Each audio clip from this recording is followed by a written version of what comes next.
There is peace of a kind in the silence between the stars. So begins the voice, old, deliberate, and weighted by centuries. It echoes softly through the iron corridors of the ship, carrying a tremor like a confession whispered into the void. The vessel drifts in the black, a lone black ship gliding through an ocean of ink and dust. Its hull, pitted and scarred by the ages, gleams faintly with the residual glow of passing nebulae. Candles line its inner chambers, flickering halos of warmth set against the cold breath of the void. Between each flame, the sigils of the Inquisition glimmer, the eye carved deep into metal, half worn by time and prayer. The old man walks these corridors like a ghost. His steps are measured, the slow rhythm of someone long accustomed to solitude. His robes brush against the deck, the faint sound joining the low hum of the ship's reactors. Vox hymns murmur faintly from distant speakers, choral echoes distorted by age and static, voices singing of the Emperor's light and something else. Something beneath. He pauses, one gloved hand resting on the cold steel of the bulkhead. Eyes closed, he listens to the hum, to the distant machinery, to the heartbeat of his ship. It is alive in its way, faith and engine intertwined. He speaks again softly. This silence is not empty. It is full of memory, of duty, of the Emperor's gaze. His voice, calm as a lullaby, drifts through the dark. Every word is deliberate, each syllable shaped by the gravity of devotion. He is an inquisitor of the Ordo Hereticus, servant of the Golden Throne, hunter of the impure. His title, his authority, stretches beyond worlds. Yet here, alone in the dark, such titles mean little. Here, he is only a man, old, tired, and haunted by the ghosts of his own choices. To seek the heretic, the mutant, the demon, that is the oath I swore. That is the oath I have kept. The words fall from his lips like liturgical chains. He has repeated them countless times at the pyres of witches, in the ruins of heretical temples, amidst the ashes of worlds cleansed in holy fire. They are comfort and curse both. They remind him of purpose. They remind him of guilt. The ship's lumen strips flicker overhead just once, a soft dimming, the faintest pulse of shadow, then return to their steady glow. The hymns continue, though for a heartbeat one note lingers longer than it should. Off key. Wrong. He opens his eyes, all is still. All is as it should be. And yet he exhales slowly, the sound long and weary. His breath clouds faintly before him in the cold air. Age has hollowed his features, deep lines etched into skin pale from starlight. The augmetic gleam in one eye catches the candle's flame, reflecting a single spark of gold. Beneath his robe, the faint whir of cybernetic joints accompanies each motion, gifts from the Mechanicus, reminders of past wounds and past wars. Every Inquisitor bears scars, he murmurs, some of the flesh, some of the soul. He moves through the nave where rows of candles burn beneath a shrine of the Emperor Ascendant. The statue towers over him, a figure of radiant authority wrought in gold and iron. Eyes of polished obsidian watch from above, unblinking, eternal. The Inquisitor kneels, slowly, reverently. He begins the litany of vigilance, voice low, words measured. Where light fails, I stand. Where faith falters, I rise. Where heresy stirs, I burn. For the Emperor watches, even here, even in the dark. His fingers trace the aquila at his chest, metal against flesh. The words soothe him, they always have. Yet tonight, as the last syllable fades, something new follows, a sound, a whisper. It is faint, soft as breath against the ear, lost beneath the hymn's static, but it is there. He stills, listens. The ship hums. The reactor sighs. The hymns continue. Nothing more. He shakes his head, dismisses it. Old mind, old ears, too long in the void. Yet as he rises, he cannot shake the feeling that the silence is watching him. The void beyond the viewport stretches infinite, a sea of black pierced by the faint shimmer of distant suns. He has crossed this emptiness for centuries, from shrine world to hive, from death world to ruin. He has seen planets burn, civilizations crumble, and faith tested beyond reason.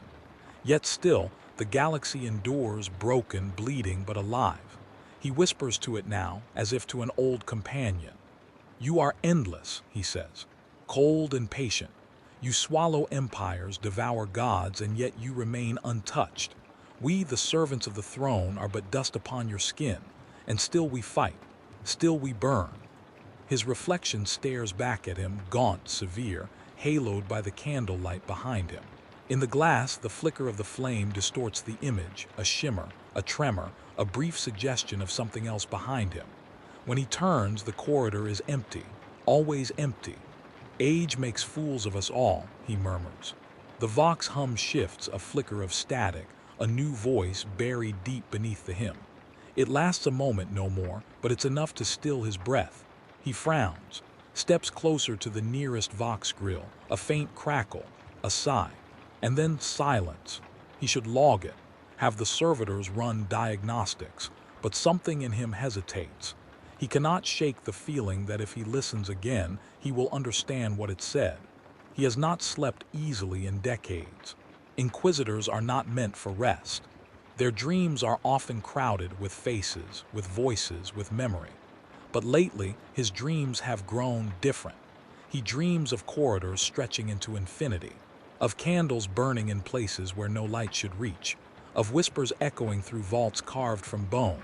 He dreams of a voice soft, patient, and terrible. You seek them, but what will you do when you find yourself? He wakes with the taste of ash on his tongue, the hum of the ship pulsing like a heartbeat in his ears. And for a fleeting second, he feels watched not by the Emperor but by something older, something waiting. He tells himself it is nothing, a test of faith, a shadow born from exhaustion. Yet the voice lingers even in waking. He finds his seat in the stratagem, surrounded by relics of his long crusade. Each artifact tells a story, a rusted blade from a demon prince's corpse, a scorched libram of a purged cult, a cracked helm from a fallen Astartes. They are reminders, warnings, proof of what he has faced and what still hides in the dark. He places a hand upon the largest tome, the Oath of Absolution, bound in seal wax and sanctified steel. He reads aloud, voice steady. I am the watcher in the dark. I am the light in the abyss. I am the hand of the throne, the voice of the Emperor's will. I shall know no fear, for fear is the seed of heresy. I shall know no doubt, for doubt is the herald of damnation. I shall know no rest until the last shadow is purged from his sight. He pauses. His eyes linger on the page. The ink ripples just slightly like water stirred by unseen breath. He blinks. The page is still. His hand trembles. To seek the heretic, the mutant, the demon. That is my charge. That is my curse. The lights dim. The hymn falters just one note, stretched thin, discordant. The ship seems to exhale a low groan through its bones. The Inquisitor straightens, old instincts stirring. Something moves somewhere deep within the vessel, faint, rhythmic, like the pacing of footsteps far below. Impossible, he whispers. I am alone. And yet he cannot help but listen. He closes the tome, extinguishes the candles one by one. Only the hum remains, low, steady, like a heart beating beneath metal. He walks once more through the corridor, every flicker of light now a pulse of unease. The silence feels thicker, the shadows deeper. And for the first time in many years, the Inquisitor wonders, not if he will find the heretic, but if the heretic has already found him. Lately, I have begun to dream, he admits softly, and in those dreams something answers back. His voice fades into the hum, the candles gutter. Somewhere deep within the ship, a vox channel opens unbidden. A voice whispers, so faint, so familiar. We are not alone. There are names for what we are called. There are titles that glitter like sanctified metal in the light of the throne. Inquisitor, Judge, Hand of the Emperor, Watcher in the dark. Those titles are ceremony and law, instruments of power crafted to be wielded. They are the armor that hides 1,000 small, terrified things. They make men larger than their faults. They make men as small as their fears. To the populace, we are the line drawn across a map, the point at which mercy becomes treason and compassion becomes weakness. We hold authority without counsel. We make verdicts unappealable. When the warp claws at a hive, when a psyker's gifts flare like a fever in a nursery, when a whisper speaks in the mouths of the devout and turns their prayers into poison. It is we who move, swift and unseen, to cut away the rot before it spreads. He remembers how the first time felt, not with youthful ardor, for he was not young when he first swore the vow, but with a fierce, crystalline certainty. The world then had been uglier in some ways, simpler in others. A heretic's confession opened like a wound, clear, infected, and easily named. The fire burned the thing that had to be burned, and everyone slept easier. That early clarity was a gift. It was a lamp bright enough to cast shadows into sharp relief. He treasured it. He guarded it like a relic. He told himself the flame was the Emperor's. He told himself that every life taken was a brushstroke on a canvas of survival. And then things softened. Edges dulled. The warp's murmurings grew less like screams and more like conversations. Faces that had once been unambiguous, bent, breaking, pleading, became familiar. He knew their names before their crimes were cataloged. He could see their children, smell stale water on their breath, tell the shape of their prayers before any ritual was read. In the thin hours before dawn aboard some blackened tribunal ship, he found himself praying for them. That is how doubt begins. A small, secret sympathy growing in the space between duty and soul. You do not notice it until one night you look back and find that compassion has taken root in the place where stern judgment used to be. Compassion is a dangerous thing for those whose authority depends on certainty. He has been called the last instrument of mercy and the first agent of wrath, sometimes in the same breath. Neither title feels true in the quiet. Mercy implies an offer. Wrath implies righteous momentum. He has given both and neither. There are moments, rare, terrible, luminous, when he has stood over a pyre and felt the purity of purpose as if it were a cool draft on a fevered brow. The heretic's scream has sometimes sounded like release. Those moments are fossilized now, embedded under layers of ash and memory. Between those fossil layers, the whispers multiplied. They came later, first like a static at the edge of a Vox channel, then as a soft impression under his prayers. At first he convinced himself they were a trick of age, or the after-effects of proximity to demon-tainted sigils. Servitors can pick up signals. The cogitators hum messages into the night that the living cannot always parse. But the whispers were not technological, not holy. They were intimate, local, as if someone had leaned close enough to breathe secrets into the hollow of his ear. "You are right," they would say sometimes, not in arguments but in entreaties. "You know what must be done." Other times the whisper would tilt and ask, unexpectedly curious, "Do you remember the children?" It is a small thing to be asked if you remember faces. It is a small thing to be compelled to answer. But the question is not small in the way it rearranges the furniture of your mind. It forces you to bring back things you may have buried. The little boy in the corner of a cell who whispered that his mother had always told him that the Emperor was kind. The priest who wept as his bones crumbled in the purifying heat. The midwife who begged the Inquisitor take the infant instead of granting a sentence. He remembers them all. He cannot unremember. That is perhaps the most damning thing of all. For an Inquisitor, memory is a kind of liability. If you remember too clearly the faces of those you commanded to perish, doubt creeps like mold. The Ordo requires decisions made on principle, not on sentiment. A man governed by precedent is easily judged, easily controlled. But a man who keeps the names of the dead on his tongue is dangerous to those who would have the Inquisition be an arm of convenience for the powerful. He believes in the throne, not as a distant abstraction, but as an absolute state, as the final governor of human fate. When he kneels before an image of the Emperor, he does not see the formless halo. He sees law, and he remembers the promise that in the Emperor's name humanity will outlast the darkness. That promise is a cord that runs under everything he does. It is why he accepted the cruel responsibilities of the badge at his throat. But belief is not armor against the corrosive logic of power. The Ordo is not a single voice. It is many, and their whispers are mercantile and political. There are Inquisitors who believe in purging entire sectors because it secures a route of trade for an allied noble. There are those who wield their office to settle old scores. He has seen friends, men who once clasped his hand in brotherhood, become instruments of private vengeance, their inquisitorial certainties used to carve estates and titles. He is not immune to cynicism. He has despised those who used fire for profit. He has learned to make distinctions where he can, yet distinctions have become more opaque with each passing decade. Where once there were acts of blasphemy and rituals that could be read and authenticated, now there are adaptations, blurs, symmetrical patterns of behavior that echo both the devout and the damned. A psalm may hide a sigil, a hymn may be a conduit, a mother's lullaby might hide an invocation, so he studies. He has always been a scholar at heart, more attuned to the cold page than the hammer's edge. He writes his judgments carefully, in small, precise calligraphy that shuns flourish.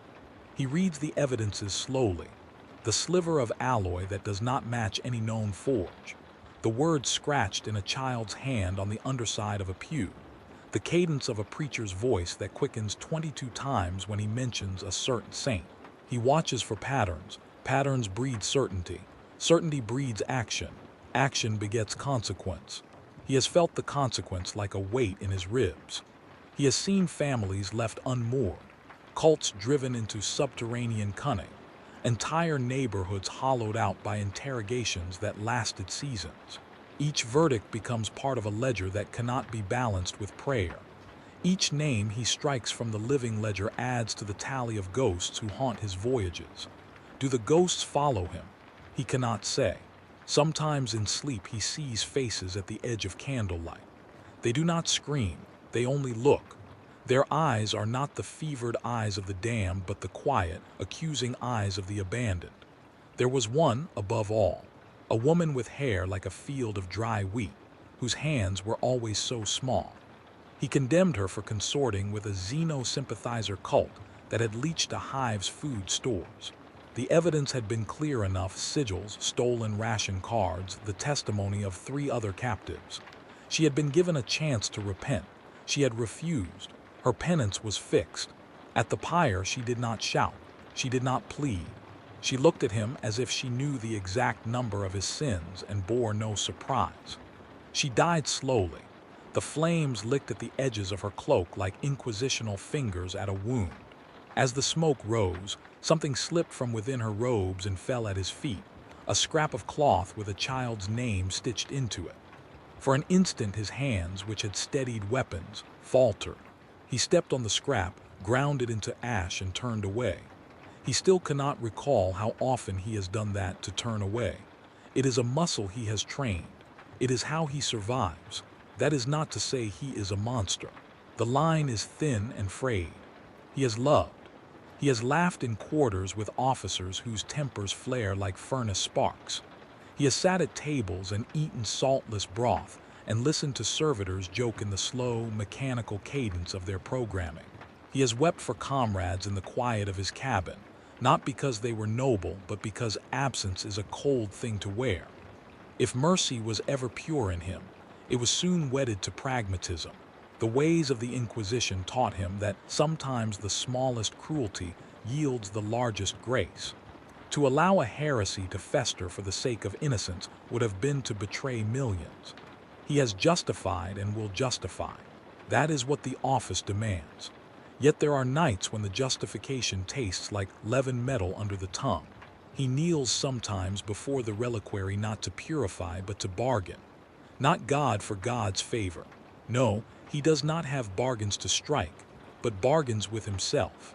He lists the merits and then the costs, counts the names, then the children, then the widows, like an accountant tallying debts. He does so until the numbers blur and the candles melt into one another, and he cannot tell whether the balance sheet favors the living or the dead.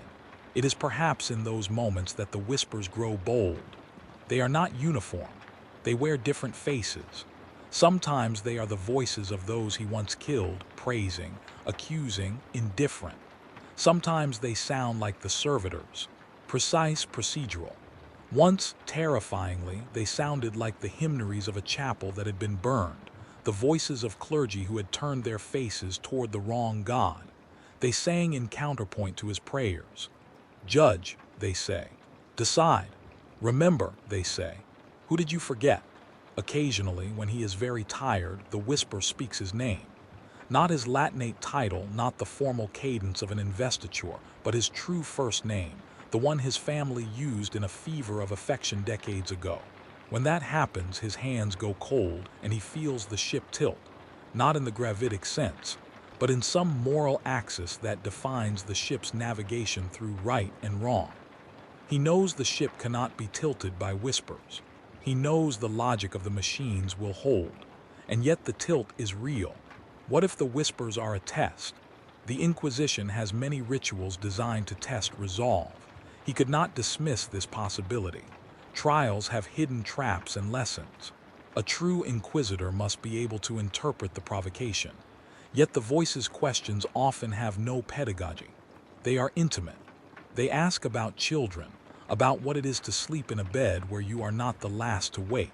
They ask if he ever allowed a heretic to hold his hand and tell him a story about a husband who returned from the mines. They probe the edges of his memory. Is it conscience? He has used that word carefully in the past, as if it were a dangerous relic that could explode under scrutiny. Conscience suggests a moral center not dictated by orders. Conscience implies a law higher than the throne. The Ordo does not encourage such things. Yet when he strikes a match to a stack of confessions, and the flames take them in a pattern that looks almost like a face, he cannot help but feel that answer has reached him before he can. That small, inconvenient hum inside his ribs that insists the shape of another's fate is not fully his to keep. Is it corruption? It is easier to say yes. Corruption has a vocabulary and a visible pathology. Signs can be cataloged. The twitch of an eye that has been touched by the demon, a shimmer to the skin that does not match any known disease, a sigil hidden beneath a child's bandage. To call the whisper corruption is to make it an object with a definable cure. Flame, iron, ritual. That approach requires nothing from him beyond the competence of a hunter. But the whisper is not easily cataloged. It is personal. It lives in the cracks of his dedication and loves him in the way a predator might love its matinee. Possessive, exacting, and patient. He prays. He prays with ritualized precision. He burns incense that smells of copper and bitter herbs, lights candles in sequence so old that many of their meaning has been lost, and places the small relics of his office on the desk in a particular order meant to recall the geometry of sanctity. He recites the prayers of absolution and the litanies of purification. He calls upon the emperor as a thing made of law and sanction. But when the liturgical cadence ends, the silence that follows is heavy, too heavy. It is not the silence of contact with divinity. It is the silence of a room that is narrower than it should be, of a corridor whose walls bend inward to listen. He waits for a sign of reward for faith, a glow, a whisper of approval, an answer. Instead, the silence often blooms into something else, an attention that feels not approving but patient and deliberate, as if whatever listens is weighing him for its purposes. On such evenings, he imagines a hall of mirrors hidden behind the veil of the throne. In those mirrors, he sees himself multiplied.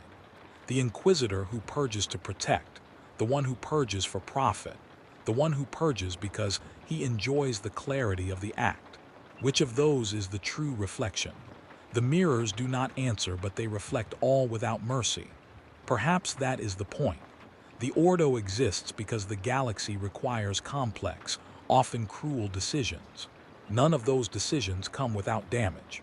The Inquisition is the mechanism by which humanity chooses, in small, forensic motions, who may live and who must die lest all fall. That choice demands sacrifice. The sacrifice is more than blood. It is the erosion of simple certainties and the slow decentering of the self. Decentering is a dangerous thing. It makes room for other things to take root, doubt, but also voices. If the self is not centered on an unassailable point, then the cosmos will supply its own centers. A man not anchored by certainty can become a magnet for rumor, for spirit, for anything that seeks to be named. So he reviews his methods. He sharpens his rituals. He disciplines the mind with logic and with the cold arithmetic of risk. He interrogates evidence until it is little more than a string of probabilities. He prunes mercy with the scalpel of necessity. He reassures himself that such care is proper stewardship of the throne's mandate. Yet the whisper remains persistent, intimate as breathing, perilous as a blade hidden under a cloak. It calls to him at odd hours. It will sometimes give him a phrase that he then finds in the margins of an old ledger, as if the world itself repeats the whisper back to him in the ink of its records. Once it gave him a name in a language he did not know. He later found that same name scratched into the pew of a chapel he had purged. Coincidence, he told himself. The mind makes patterns, but when coincidences accumulate, they become a landscape. He has reached an age where certainty does not come from the unassailable force of youth, but from the accumulation of consequence. He can map the lives he has cut short. He can list the victories that were paid for in the coin of sorrow. That ledger is a heavy thing. It teaches him that power is always transaction, and that the universe keeps accounts whether humans do or not. Perhaps the whispers are only the memory the world keeps against him. Still, sleep is uneven. He wakes thinking of a child's laugh that once echoed in the courtyard of a condemned house. He finds the scent of burnt pastry in the passageways of his ship, and cannot tell if the scent is memory or a trick of built-in olfactory emulators. He begins to suspect that his instruments, the auspexes, the vox chips, the analyzers, are not wholly neutral. They pick up patterns, yes, but they can be tuned by proximity to obsession. If you stalk heresy long enough, your tools begin to sing back to you the same melody. He is careful now, as careful as any who live in constant moral peril might be. He keeps a ledger of his own, separate from office records, where he notes small things. The cadence of a whisper, the place a hymn sounds wrong, the time a candle guttered at precisely the same moment a testimony faltered. This personal ledger is coded in a cipher only he can read. It is his talisman and his confession. Why continue? He has the power to retire, to hide among worlds where the throne rarely looks. He could be a noble amassing comforts, a scholar writing the histories of wars that will not reach his doorstep. He could find a small corner of space in which to count his days and let the galaxy's furious heart beat on without him. But that would be to fail a promise he made when he first tasted the weight of authority. The oath was a cold and holy thing. It wrapped itself about his chest like armor and also like chains. There is a stubbornness in him now that is indistinguishable from duty. He continues because he believes, however cracked that belief may be, that someone must keep the scale honest. He continues because he fears what happens if he does not. And perhaps he continues because the whispers would otherwise have no name. He is not naive enough to think himself uniquely tormented. Others in the Ordo speak of similar disturbances. Obsessions that feel like truths, dreams that smell of machine oil, voices that are not quite human. They burn, they purge, they conform. Some are cured, some vanish. Others, the council murmurs, become examples. Those whom the Ordo returns to the shadows are handled quietly. No public reprimand, no elaborate trial, merely the gentle assessments of colleagues who know where to point a blade. He is not yet that man. He is not yet consumed. He keeps his certainty in small rituals and his doubts in smaller notes. He prays, he listens to litanies, he counts names. He moves through tribunals and aboard ships, a single figure in a long line of judgment. He is still the instrument, and he still believes himself to be the craftsman who will keep the instrument honest. But a small voice, patient, intimate, and oddly fond, has taken to following him along the corridors, asking him questions no hand of the throne could ask without betraying policy. It asks him whether he remembers the smell of salt on a child's hair. It asks whether the last thing the condemned saw was the emperor's light or merely candlelight. It asks, always, a single thorny thing. What will you do when you find the part of yourself you cannot condemn? He does not know the answer. That is perhaps the most dangerous place for an Inquisitor to be, not in action but in unknowing. The Ordo prefers decisions. Decisions have edges. Edges can be sharpened and used. Unknowing is a slow knife that works from the inside. It hollows. He folds his hands now and bows his head. The reliquary glints faintly in the low light. The candles are steady, the hymns are measured. He murmurs a prayer not for absolution but for steadiness, not for triumph, for balance. He does not expect lightning. He expects only the low, patient hum of the ship and perhaps the whisper that asks him whether he remembers the child's name. When he opens his eyes, the whisper is there, cool as a draft, and it says not accusation but possibility. Remember well, it intones gently, for you may yet need what you remembered. He does not like the tone. He does not like the implication that memory could be a tool as well as a burden. He straightens the relics with hands that have committed many acts in the Emperor's name and wonders if they are keeping them straight as much for optics as for order. Outside, the stars wheel on indifferent tracks. Inside, the Ordo's lamps glow steady. He is a man divided between procedure and the shadow of his own heart. He will continue. He will listen. He will judge. But somewhere in the thin places between prayer and sleep, he does not know whether he will still recognize himself when the verdict finally arrives. The whisper waits with a patience that makes the waiting feel like a kindness rather than a threat. It dangles the possibility that perhaps what he feared was not a monster without but a stranger within. He prays anyway. The ship answers with its hum. The whisper answers with a question. What will you do when the heretic is your reflection? He does not answer. He cannot. His oath constrains him. His memory shackles him. He lights another candle and watches the flame tremble. The answer, when it comes, will be made of choices heavy enough to be noticed in the ship's ledger and silent enough to be lost in the ash of a single night. For now, he keeps watch. He is an instrument of law, a man of many names. He labors under the throne's authority and the weight of his own remembrance. He searches outward for the scourge that would devour humanity, and inward for the contours of a soul that might not be entirely his. When the hour grows later and the ship's corridors are thin as breath, he allows himself one small indulgence. He whispers the condemned woman's name into the darkness and waits to see if the void will keep it or return it. The whisper folds the syllables like hands and sends them back to him, not mocking, not forgiving, simply present. Remember well, it says again. He does. And even as he keeps vigil for what must be burned, he keeps a sliver of memory like a kindling in case one day he needs to light it for warmth. The safety of the many is a terrible calculus, and the cost is often private and endless. He holds both the ledger and the memory and feels the ship turn, slow and indifferent, into the deeper dark.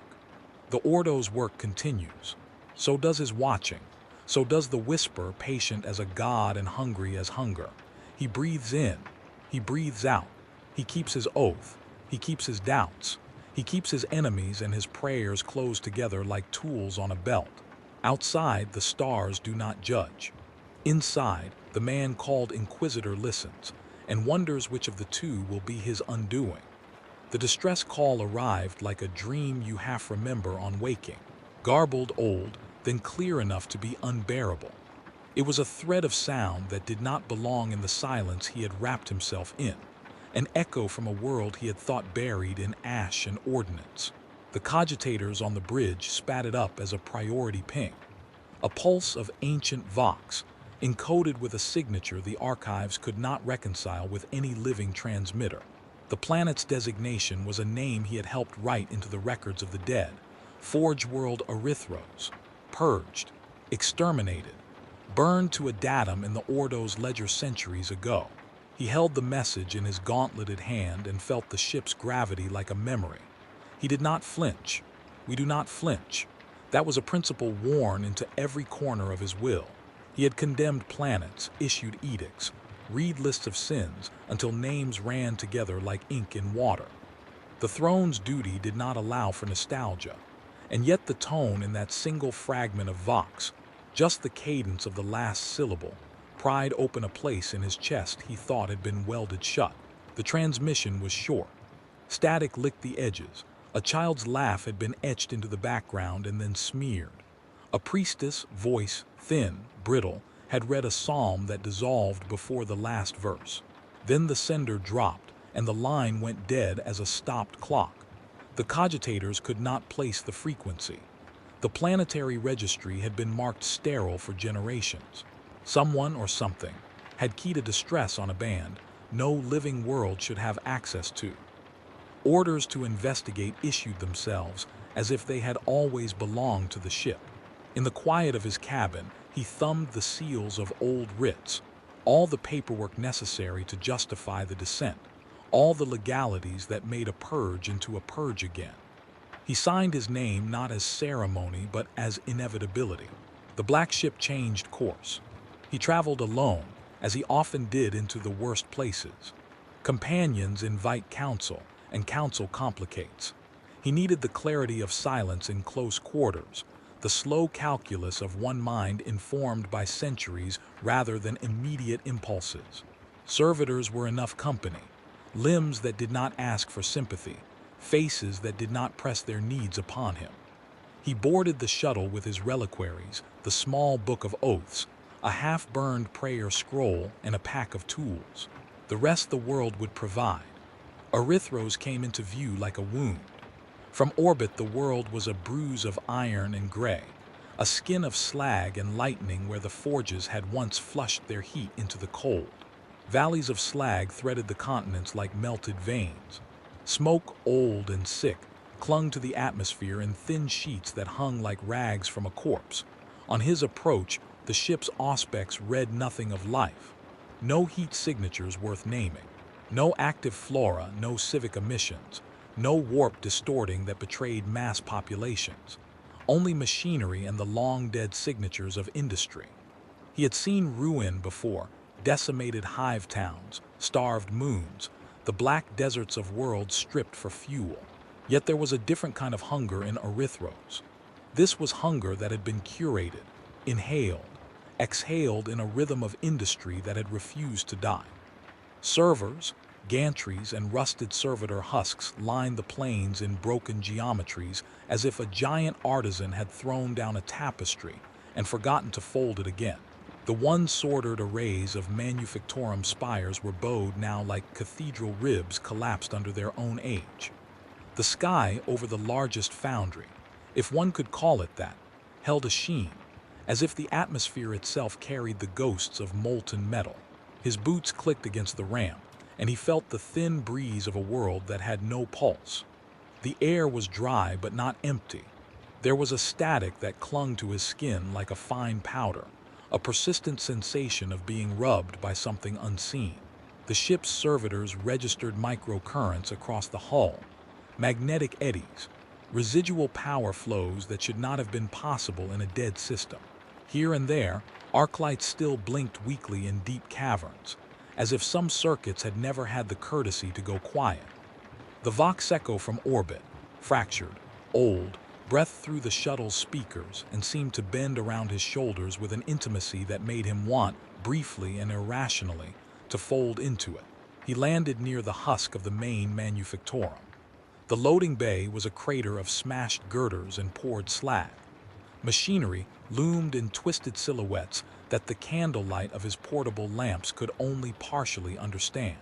He stepped into a cathedral of the machine god that had been desecrated, and the smell of burnt resin and oil filled the space between the ribs of metal. Servitor skulls dotted the floor, cracked, their ocular ports blackened, as though something had looked out and been extinguished. He lit his Vox and a narrow beam cut through the dust.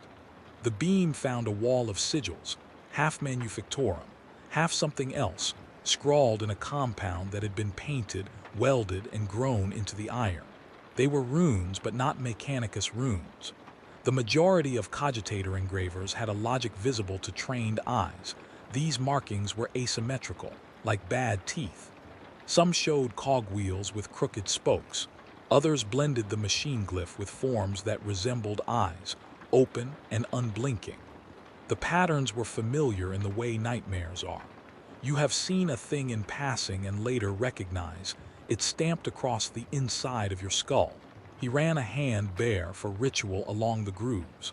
The compound was warm beneath his fingertips, faintly, as if something beneath the paint had been breathing.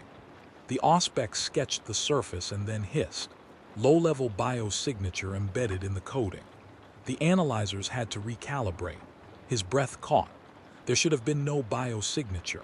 There should have been only rust and ash and the last long sleep of machines whose prayers had been cut off. He moved deeper into the manufactorum, drawing the light like a candle through catacombs. Every turn, every jag of fallen metal seemed to watch him. The vox hymn he had made so soothing aboard the ship here was a broken relic. The speakers that lined the rafters emitted fragments of chant, voices stretched by decay, the psalms repeating out of order, sometimes backwards, sometimes dissolved into long, insectal crackles. A servitor's arm spun slowly on a pivot, then stopped mid-rotation, as if taking a breath it could not finish. An amulet, once the size of a man's heart, hung on a post, the aquila corroded to something like a yawn. At intervals he passed workshops with benches still set for labor, tools frozen in positions of use, a half-molded skull of some unknown alloy, a child toy riveted near a lathe. The discrepancies were cruel, relics of small, human life placed amidst the gears of cold production. It was as if someone had been intent on preserving the spaces of ordinary life inside the sacred industrial geometry. Dining trays were stacked in paranoid order. A servitor's data slate still displayed a morning schedule that had long since expired. These domestic echoes made his chest throb with a sibling ache, memory misapplied. He found the first of the recorded messages as he pushed through a door that groaned like a coffin lid. The chamber beyond was a council room of the old forge temple, a long table scarred by flame, pylons at each seat with burnt augmetics, chairs still lucent with the ghosts of whoever had once sat. The vox units here were less damaged. One flickered to life when his light fell upon it, its cathode throat coughing up a series of recorded channels before the playback stabilized. He heard a voice, his voice, not in the eerie sense of kinship, not a remembered tone conjured by loneliness, but an actual recorded feed. His ordination prayer played back in the exact cadence, the tiny naval phrasing, the clipped breath he only made at certain ceremonial places. The voice was raw as if freshly recorded. His own name rolled through it like coin. He did not recognize the content of the recording. He listened, and as the words unspooled they told of an investigation he had no memory of having held, naming places and actions he had not performed, investigative rituals and purges that he had never authorized.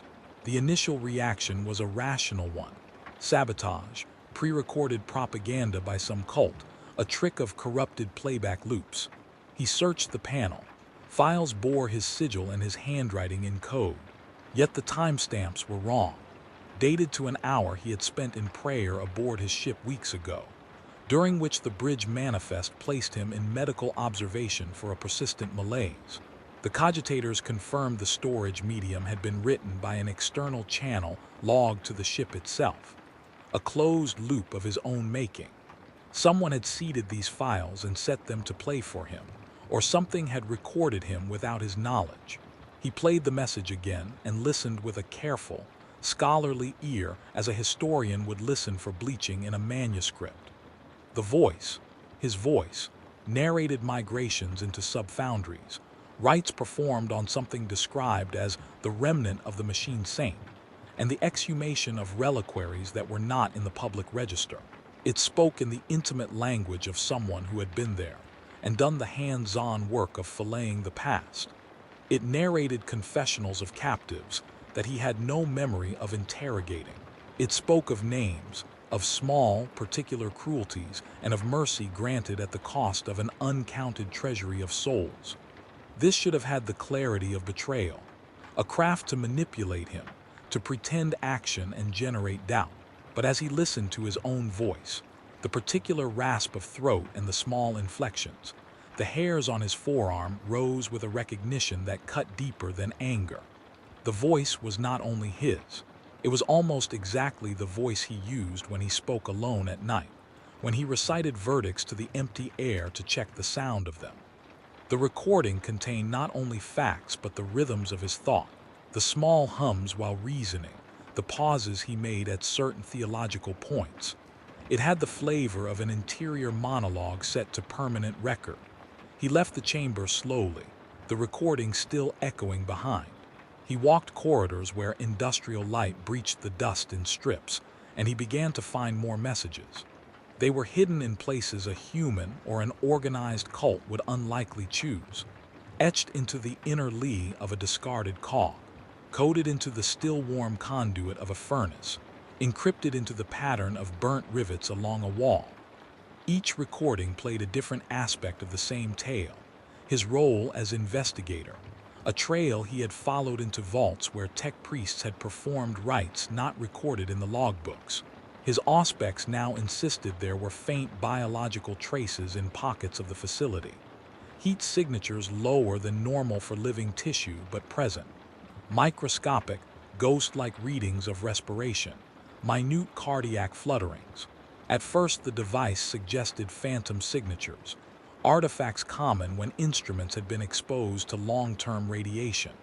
He recalibrated, slow, deliberate, the way one would take a bead on a distant target. The recalibration stubbornly returned human-like patterns. He walked into a child's ward, if the word could be applied to the ruined cubicles, and the augmetic spat numbers that insisted at him. There had been little bodies here within the last year. Not ancient, not centuries past, but recent. The instruments measured dermal oils that matched known genetic families from Erythros's former labor districts. He found a rusted spoon still cupped in the hand of a small bronze figure near a dented bunk. The spoon's handle had been chewed at the edges. Someone had been hungry, someone had been waiting. The atmosphere of the world turned small and personal in those rooms, the scale of cosmic judgment condensed to a single damp blanket, the last warmth of a child's body. It did not take long for his professional curiosity to contort into something more urgent. Why would scavengers, if they were scavengers, leave little beds arranged with a tenderness that mimicked care? Why would they preserve personal artifacts among the altarworks of a cult? At the heart of the manufactorum, he found a vault whose door had been partially welded shut. The metal was scorched in precise glyphs. The panel bore a sigil that was an uncomfortable amalgam of machine and eye, a symbol he had seen earlier in the painted runes. Some of the welding was fresh, not recent enough to be warm, but recent enough to suggest a maintenance schedule had been applied long after the purge. He pried the door. It groaned open on teeth of pulverized gear. Inside, a chapel had been arranged around the carcass of a massive cogitator. It lay on a dais as if it were an altar. Wires fanned out around its belly like roots. Someone who had tended worship here, had wrapped the machine in the skins of servitor husks and added trinkets that resounded as deliberately human. A strand of hair tied to a bolt, a child's toy affixed with a prayer scroll, a medallion with the faded image of a family crest. The machine's ports held wax that had been recently burned. The wax dripped like supplication. On the cogitator's casing, written in a compound that had the metallic shimmer of ancient oil, a phrase scrolled in letters half-formed, half-gnawed by rust. Remember US. The letters were not mechanicus. They were human attempts at a petition, shaped with the clumsy artistry of desperation. Around the phrase, somebody had rubbed an oil that reflected in the light and showed, for a moment, the impression of a face. The face of someone, perhaps many, standing too close to the machine, their features flattened by the reflective metal.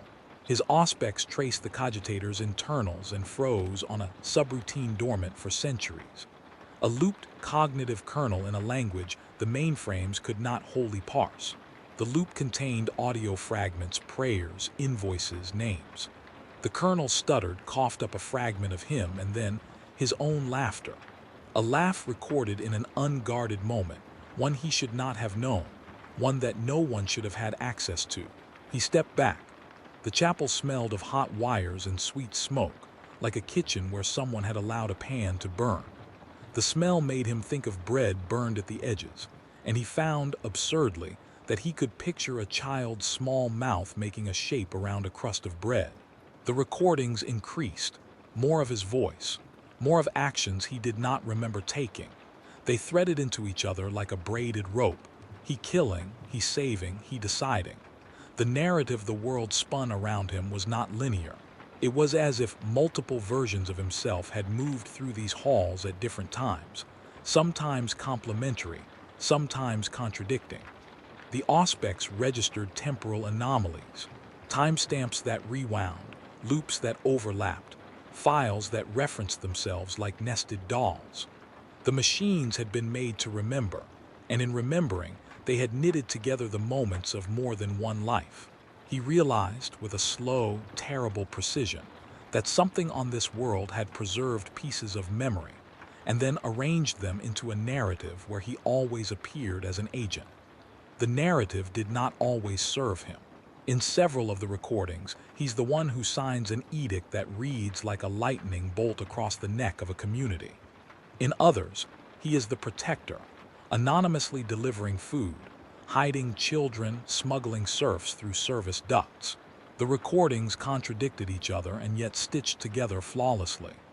The acts were recorded in his voice, his cadence, his little rhetorical tics, and played back as if a mirror had learned to speak. When the first of the recorded messages played, that said his name as if it had been waiting for him, there was a tiny, involuntary response in him like a twitch. He realized then that the world was trying to talk to him in the only language he would accept, his own. Night fell, if one could call the lengthening of shadows on a dead, industrial plain night, and his lamps carved small islands of light out of the factory's ribs. Outside, the sky suggested storms. The simulacra of lightning that had once been the foundry's waste streams winked in long arcs, but the clouds were bloodless. The wind that came through the open vents pushed dust like a slow ocean. It carried with it a sound, at first a whisper, thin and distant, like many voices praying a single, broken hymn. He led the path of his own recorded voice back to the place where the distress call had been strongest. There he found a small room sealed with transparent polymer. Inside, a child sat upright in a corner, eyes wide, not asleep but not quite waking, a sleepwalk between worlds. And beside the child, a servo skull had been sewn into the fabric of a blanket like a pillow. The skull's oculars glowed with a low ember of power. In its empty orbital sockets, someone had painted a face. The child's lips moved. There was breath measured and small. The instruments blinked impossible numbers. Very low metabolic rate, but life nonetheless. He approached with the caution of a man examining a relic too holy to touch. The child's eyes flicked open, and for a half-breath recognized him in a way that made him feel younger, and older, and implicated. The child's voice was a rasp that held the cadence of a prayer he had half taught and half forgotten. "Watcher," the child said, "you come late." The servo skull tilted the head toward him in a salutation of gears. Its voice was thin and mechanical, and layered beneath the child's was a recording of his own. "In the Emperor's name," the skull said, in the exact half-hum of a phrase he would or had made. The child chuckled faintly, which sounded like someone trying not to cough. He looked down. The child's blanket was stitched with the same runes he had seen on the walls, the same ICOG combination, and threaded into the fabric were strips of old data slates like prayer beads. The child's fingers were tiny and tremulous around a scrap of burnt cloth where, in faded ink, an address was stamped. The address matched the coordinates from the distress call. "Why are you here?" he asked, though the question felt absurd. This was not a place for children. That fact itself was an accusation. The child's eyes narrowed, quick and knowing. "You left," she or he, the child's voice was thin set. "They remembered you. We remembered you better than you remembered yourself." The words could have been delivered by any clever cultist trained to suture guilt and obedience together. They could even have been a trick. But when he searched the child's mind with the soft, legal prying the Inquisition allowed, tiny scans that were nothing like the invasive interrogations he had used on suspects, he found fragments like glass, petals of memory that had been placed there by someone else, a rusted playground where children had run, a sermon about machines and mothers, a lullaby that counted the names of men who had been judged. They were not all his, yet they bore his voice like a stamp. He did what he had never expected to do. He knelt, not ceremonially before an image of the throne, but down on one knee in front of a child in a ruined manufactorum, with his hands bare and open. There are acts that belong to the humility of the living, and this was one of them. The child reached up and laid a small, grimy hand over his knuckles. The contact was harmless, and yet contained a universe of accusation and plea. "You remember," the child said softly. "If you remember, you can fix it." He felt the old mechanisms of duty engage, a machinery less visible than the servitor's gears but no less rigorous. Fix it. To fix was to judge, to burn, to change. It was all the things he was trained for, all the things he had done.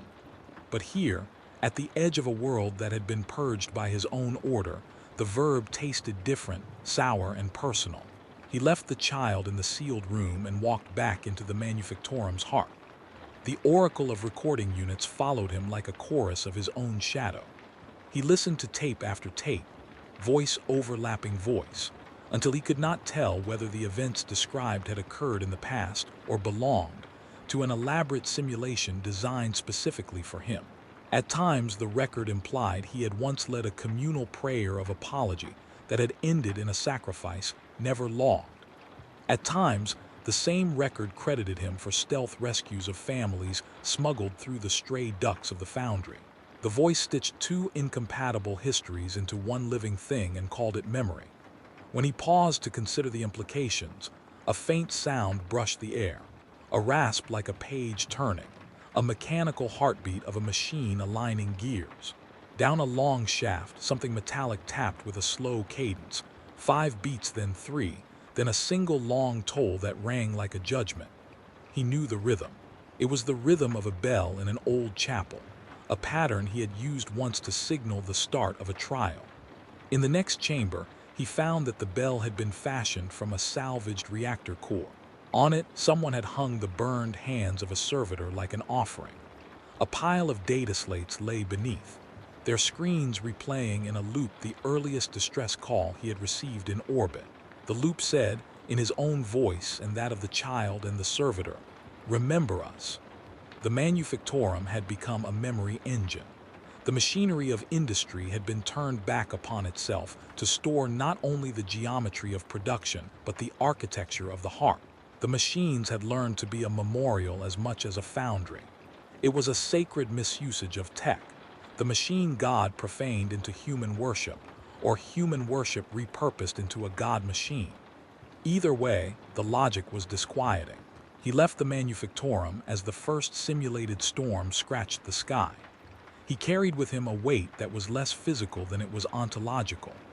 The instruments aboard his shuttle detected anomalies that suggested temporal overlays, echoes of events, as if Erythros had folded its hours over and kept certain moments alive. The recordings in his voice were the clearest offense. Someone, or something, had made a shrine of him or of the idea of him, and had been using that shrine to talk back.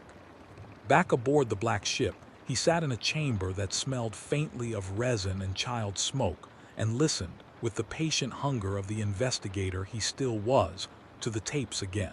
He cataloged them. He filed them in triplicate. He wrote notes, annotations on a margin that recopied itself anew each time he thought he might have understood the plot. Each conclusion gave way to another knot of improbability. The truth, or whatever approximation of truth he could afford, closed like a fist around his throat. Someone had preserved life here. Someone had taught machines to remember people in their own voices. Someone had made a way to stitch faces into cogitators and make the world itself a liturgy. The question that had been a needle in his mind all along finally pricked him. Why would they choose him? Why would a dead world call his name across the void and keep his laughter in its data slopes? He lay awake that watch, not in prayer but in a strained, alert imagination. The whisper that had accompanied him in the ship's dark grew more articulate. It asked not, "Who are you?" but rather, "What have you done?" The recordings answered in a way that did not relieve him. They suggested agency where he had expected only duty. They suggested repetition where he had assumed finality. They suggested the possibility that memory, his memory, had been scraped from his life and modeled into a myth, one which had been left alive in the rust and the wax and the servitor flesh. He pushed the thought away as one pushes a shard of glass. He would investigate further. He would follow the evidence. He would, as the oath demanded, root out the heresy and burn it clean. He would do so because the Ordo required it, because the throne's promises must be kept, and because conscience, if that was what he was nursing, would be satisfied by action. What he did not allow himself to think out loud was a small, obscene possibility that some of the voices on the recordings were not recordings at all, but commands. That somewhere in the patterning of the messages lay a call to him, not merely to remember but to return. That possibly, Erythros was not only a shrine but a mechanism for replication. That memory made manifest could be used as a hinge, and in the wrong hands, a trap. He slept that night with the sound of his own voice echoing in the ship's hull. In his dreams, the Manufactorum unfolded into 1,000 rooms, each with a child in it holding a scrap of his name. He woke to the ship's hum and a message that had arrived on the edge of practicality. A secondary transmission had been detected. Coordinates, faint and wavering, suggested a site deeper beneath the planet's crust. He signed the new orders and told himself the next descent would resolve the questions. He told himself he had always been the sort to chase the darkest echoes down to their source. He told himself this in the cadence of an oath. The words had the comfort of habit. Outside, Erythros slept like a wound that might yet fester. Inside, the world's machines hummed, like prayer or like engine, repeating his name in a rhythm that was beginning to feel like intent. He did not know, and he would come to know, that the planet had been waiting for him with an attention that felt, at times, affectionately patient and at other times, ferociously calculating. For now, the dread sat like a stone under his breastbone. It was not yet the wound. He would step into the deeper forges with his light and his oath. And with each step the world would answer, not politely, not altogether sanely, but with the intimate chorus of his own voice, guiding him toward a truth that would not let him remain purely a judge. When the shuttle's ramp sealed and the engines sang their tired lullaby, he took one last look at the shaft leading back to the Manufactorum. Somewhere in its metal ribs, the recorded laughter he had heard earlier looped again, and the servitor skulls below turned, faintly, as if to bow. The planet did not just remember him. It had been practicing his speech. He went down into the planet like a penitent descending into confession. The secondary coordinates led him through a lattice of maintenance shafts and antiquated conveyor arteries that had been converted into corridors. They smelled of iron and an older sweetness, like dried blood preserved in old oils. The light of his lamp carved the walls into ribs, and the walls themselves were not solely metal any longer. Flesh had been grafted in places. Steel plates met tendon and skin in seams that had been stitched with wire. It was an architecture that should not have borne life, and yet life had been coaxed into it with the tenderness of ritual. At the edges of the plating, small flaps of epidermis, pale and hairless, were baked to the metal, pale as if preserved by varnish. Tiny servo actuators were embedded into vertebrae that belonged to beings human once. The sight was not gore for shock. It was quiet and devotional, like the careful preservation of relics. His steps did not echo here. The world swallowed sound or reused it for its own purposes. Beneath his boots, the floor hummed in frequencies tuned to bone. Every breath he took felt drawn into the planet and measured, then returned to him slightly altered, as if in assessment. Even the air had a weight and a patience, as if it had been taught to wait. He moved with the economy of a man who has learned how to keep his balance while carrying a lit fuse. The deeper he went, the more the Mechanicus architecture unmade itself into something other. Pillars did not simply support, they fed. Here, conduits grew like veins, cables curling into the grooves of skulls wired like crowns. Where he would expect the cold geometry of cogwork, he found organic curves, the careful shaping of limbs into levers. It was the expression of a religion that had stopped distinguishing between priest and altar. The machine god had been folded inward and rewritten with human tenderness until the worship was indistinguishable from an embrace. Vox units lined galleries in profusion, each set at a different pitch. They whispered psalms in languages of apparatus and devotion, and those psalms were sung with voices the Inquisitor recognized, voices of the dead stitched into valves and speaker cones. Sometimes the speech was clear, an old chant from a parish on a hive world. Other times, the modulation bent those words into something new and almost intimate. He could hear his own nursery tones in the cadence of certain prayers, a syllable shaped the same way he had shaped it when he soothed a distraught novice long ago. The effect was not mere mimicry, it was appropriation, as if the temple had learned the sound of him and now used it as incense. He kept his hands where he could see them, the way a surgeon does in a dim room. His fingers traced the lip of each doorframe, testing for heat, for residue, for the faint fingerprints that betray recent passage. Sometimes he found oil that had been hand-wiped in little circles, not by tools but by careful fingers. Once he found a child's thumbprint in a smear of sacrificial grease, the whorl of skin preserved like a stamp. The sight tightened something behind his ribs. The servoskull that had accompanied him since leaving the shuttle, an old thing he had nicknamed Mnemosyne, floated ahead, its oculars painting the path.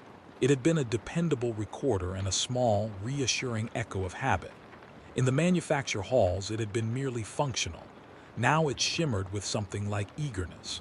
It clicked and whirred, and at times its little voice, a synthesized approximation of a cleric, would murmur lines from liturgies in a tone he found oddly soothing.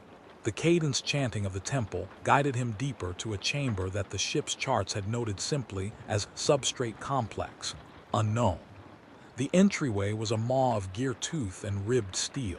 At first glance it resembled a furnace, but the openings were not meant to vent heat. They were mouths meant to inhale memory.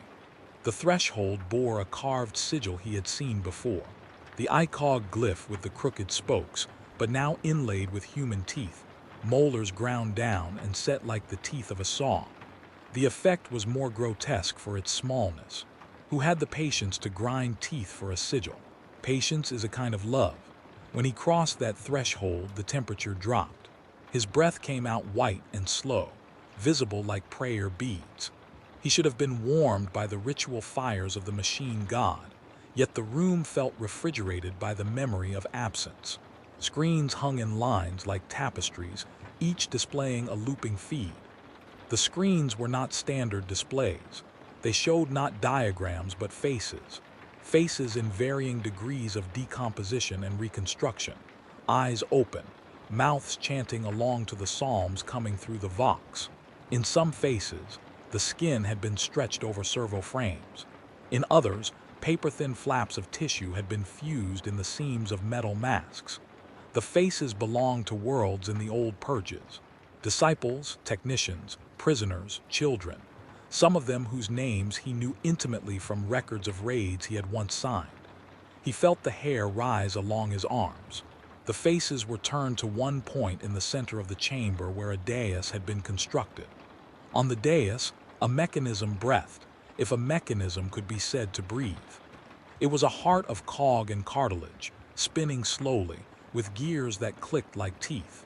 It pulsed with a rhythm that matched his pulse and then did not, as if sometimes it borrowed his heartbeat for its own calculations. Around the dais, groups of machine creatures knelt. They were not wholly machines. They did not have the same blunt functional lines of standard servitors. Their limbs ended in tools and hands that were supple and human-like. They had been made by someone who wanted arms that could hold a pen or cradle a child, not merely do tasks. These creatures were praying.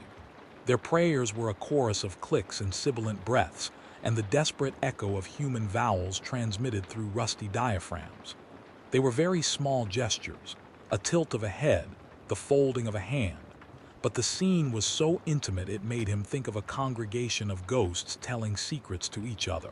Atop a column beside the dais, arranged like relics on a reliquary, were objects placed with care. A cracked signet ring, a scorched rosary, a child's whistle, a ledger with names scraped out. He recognized one of the faces on the screens. It was a distorted projection of himself.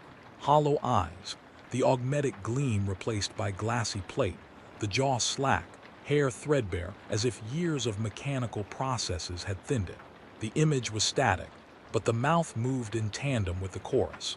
Behind that image, others flickered, more self-similar specters, some younger, some older, some with the scars he remembered from wars he had fought, and others with wounds he had never sustained. The montage made him nauseous. For a moment, he thought he might be watching a memory museum of his own life, curated by strangers. The irony was that he could not say whose memory it was any longer. "Purge the unclean," Mnemosyne whispered in its clerical voice, and for the first time it faltered. The skull's servos jittered and its voice shattered into static. The phrase repeated, "Purge the unclean, purge the unclean," but the cadence was wrong, a child's stammer over a catechism. Then, without warning, the skull shivered and emitted an irregular sound that made the hairs along his neck stand up. A broken chant, an involuntary loop cycling in a way the skull had never been programmed to do. It flapped once like a trapped bird, and then, with a clarity that made him look up sharply, it spoke his name in a voice that was oddly, intimately his. His hands tightened around the strap of his lamp. He could feel a current of static in the air, like a charge before a storm. The machine creatures around the dais stopped their prayer postures and turned in unison toward him. Their faces, in the dim light, were made of salvaged veneers and smoothed flesh. Their eyes were glass and prism, and in those prisms, the reflection of his own face multiplied into an array of altars. He was not surprised in a way which was the worst kind of surprise. He had expected deception, cultish mimicry, recorded trickery, but he had not expected devotion. Devotion implies love, and love faced him now as something between worship and obsession. The machine creatures did not attack. They bowed and brought their hands together in supplication. They produced from their bodies small tokens, scraps of cloth, fluted shards of ceramic, objects that had meant something to people whose names were on the ledgers. They offered them to the dais with a mechanical tenderness that made his throat constrict. As he approached the dais, he saw what had been the heart's interior more clearly. A conglomeration of cogitator cores fused to a human skull, lenses embedded into the eye sockets, and a small, pulsing organ, the color and slow dilation of a living heart, encased within a ring of gear teeth, wires threaded from clubbed, blackened tendons into the cogwork like an umbilical. Someone had braided a child's blanket around part of the apparatus, knotting it with the same runes that marked the outer walls of the manufactorum. The juxtaposition of cruelty and care made his teeth ache. Scattered around the dais were statuettes, loving little effigies carved in his likeness. They were small and clumsy, the hands roughly pounded, the robes too short. Each figurine had been adorned differently, crowned with a strip of servitor skull, painted with a child's pigment, or bound with the same rusted wire used to stitch flesh to plate. They did not look monstrous. They looked like offerings. They looked like the work of people who had once trusted him, and then had to make a god of what remained. One of the machine creatures, taller than the others, with an arm refined into a delicate multi-tool, rose when he neared and reached out.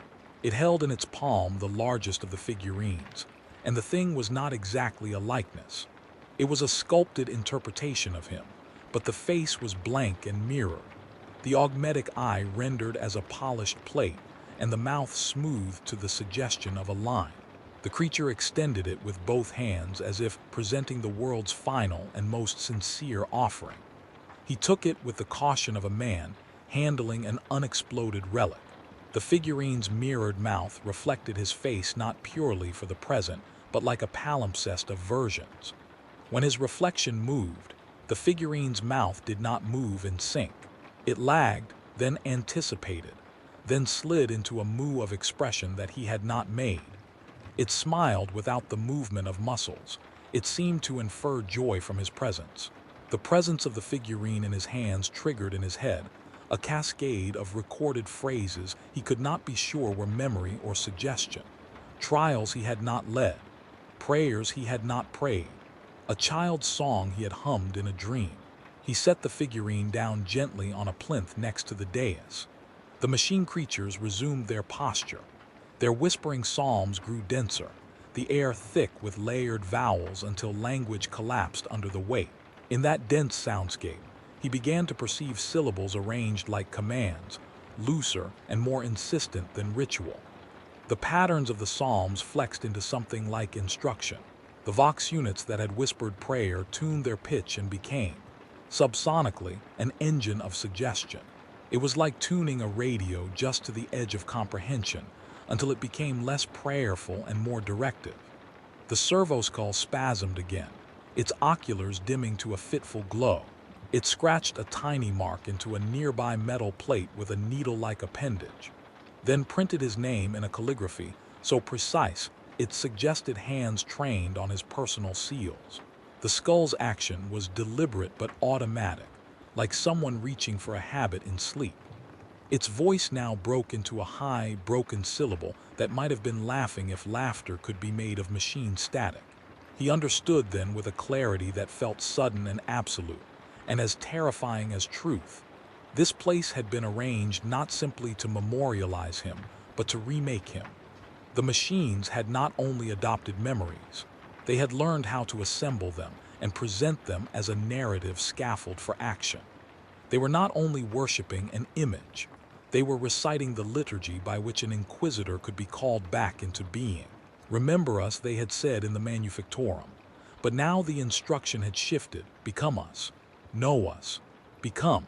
The thought made the air feel heavier, as if gravity itself had decided to press down on his chest and see what he was made of.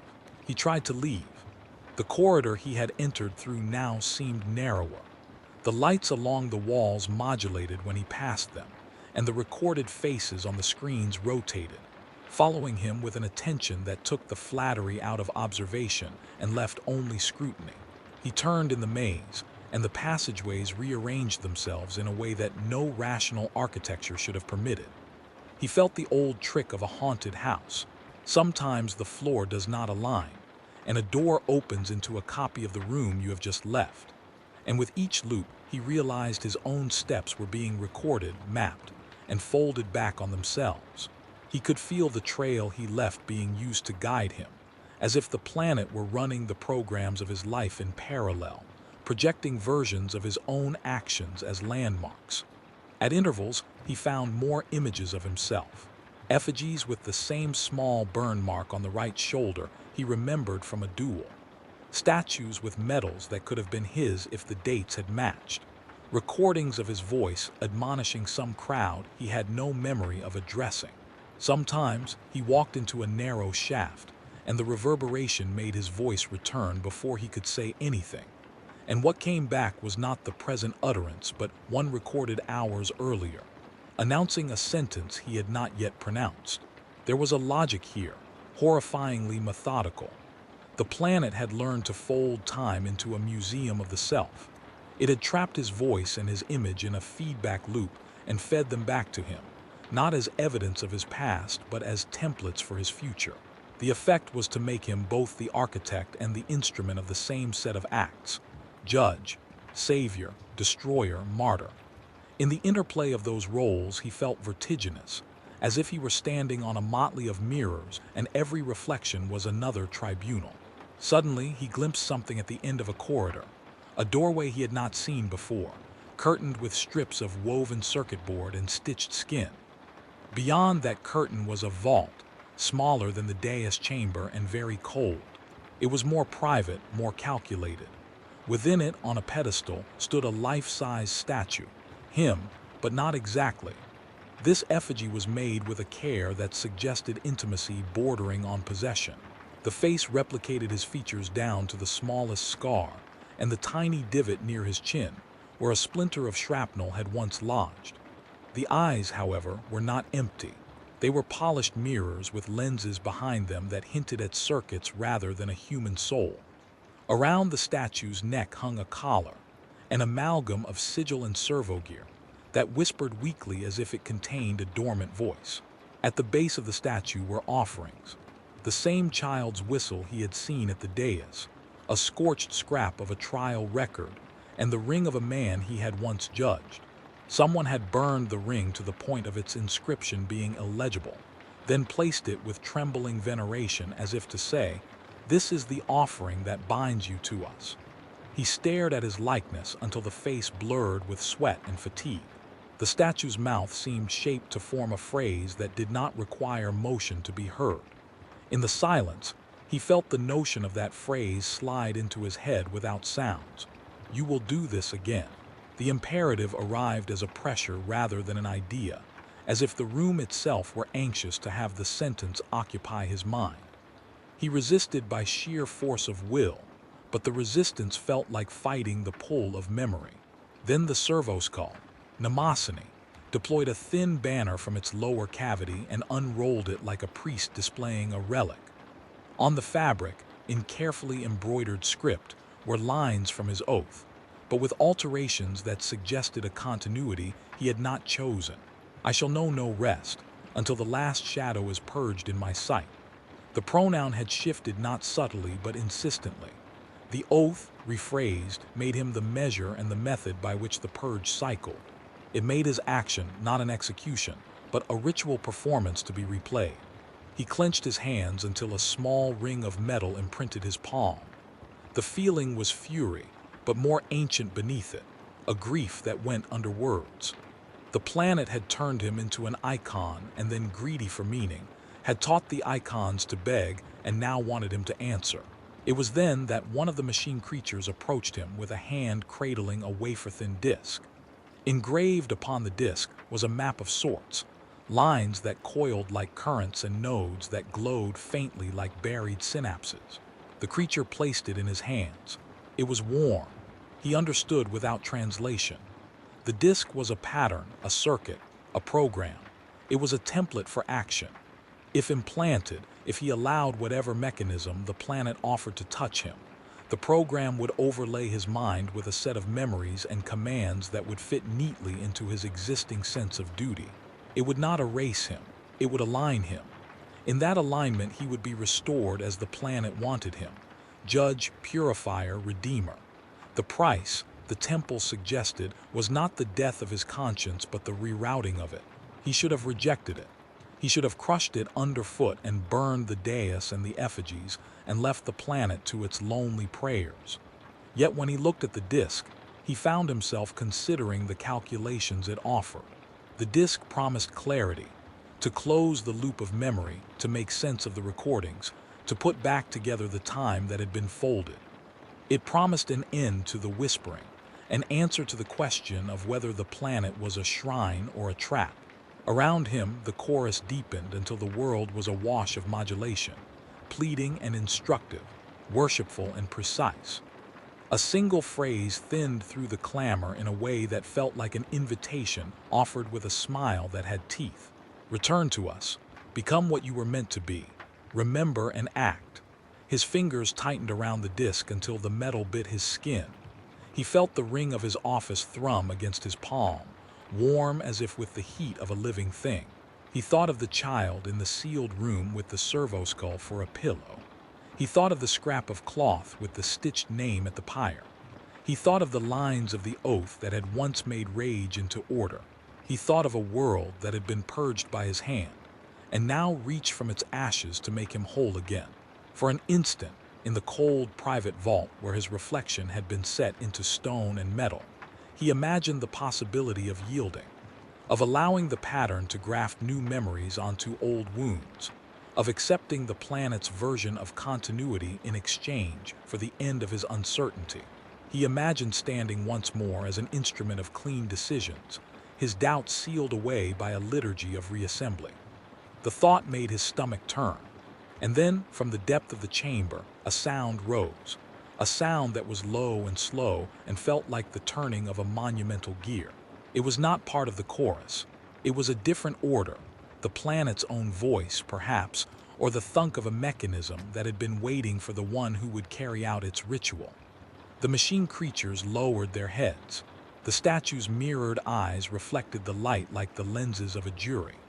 Mnemosyne's oculars flared once more, and for a moment, free of its quaver, the skull spoke in a voice that was at once its own and eerily his. "Purge the unclean," it intoned. But this time the phrase did not sound like a program.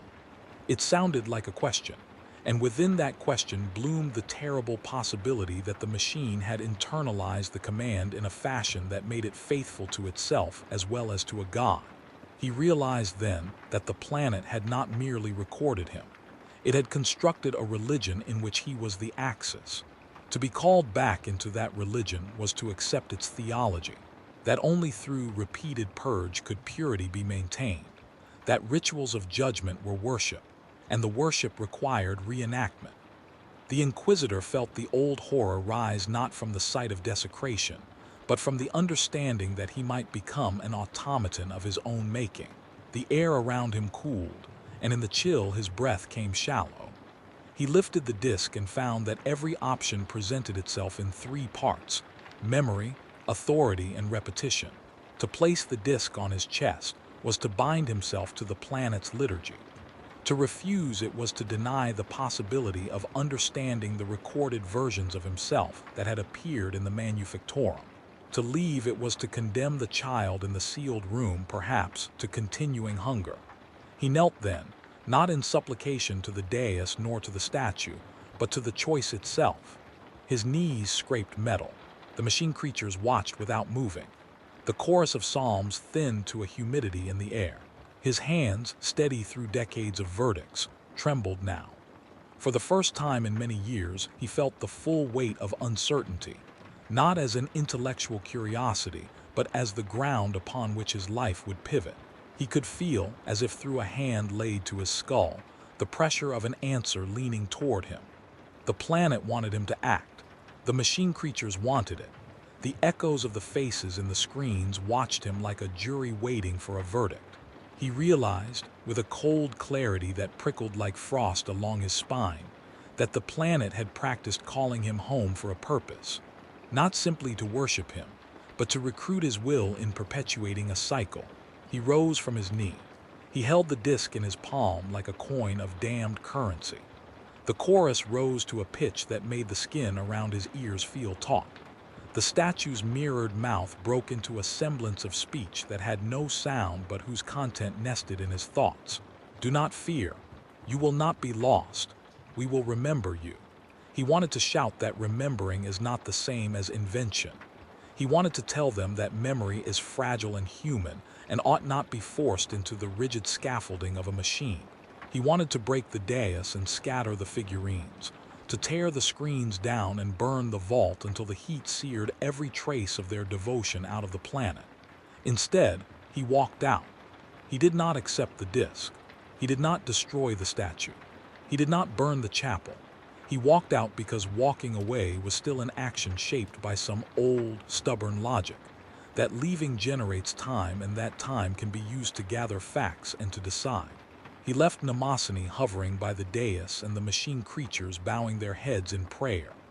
Outside, the corridors folded and seemed unexpectedly familiar, as if they had remembered the pattern of his retreat and opened in generous, obvious ways to allow him passage. The Manufactorum breathed with the memory of his leaving, and in that breath his name was carried back to the sealed room and to the child who had said he came late. When he emerged into the night plane and boarded his shuttle, the disc lay still in his pack like a coin that might purchase anything given the right market. He strapped himself into the pilot's chair, and for the first time in a long time, he did not know which direction his duty would compel him to head. The planet behind him was a scar that watched him recede.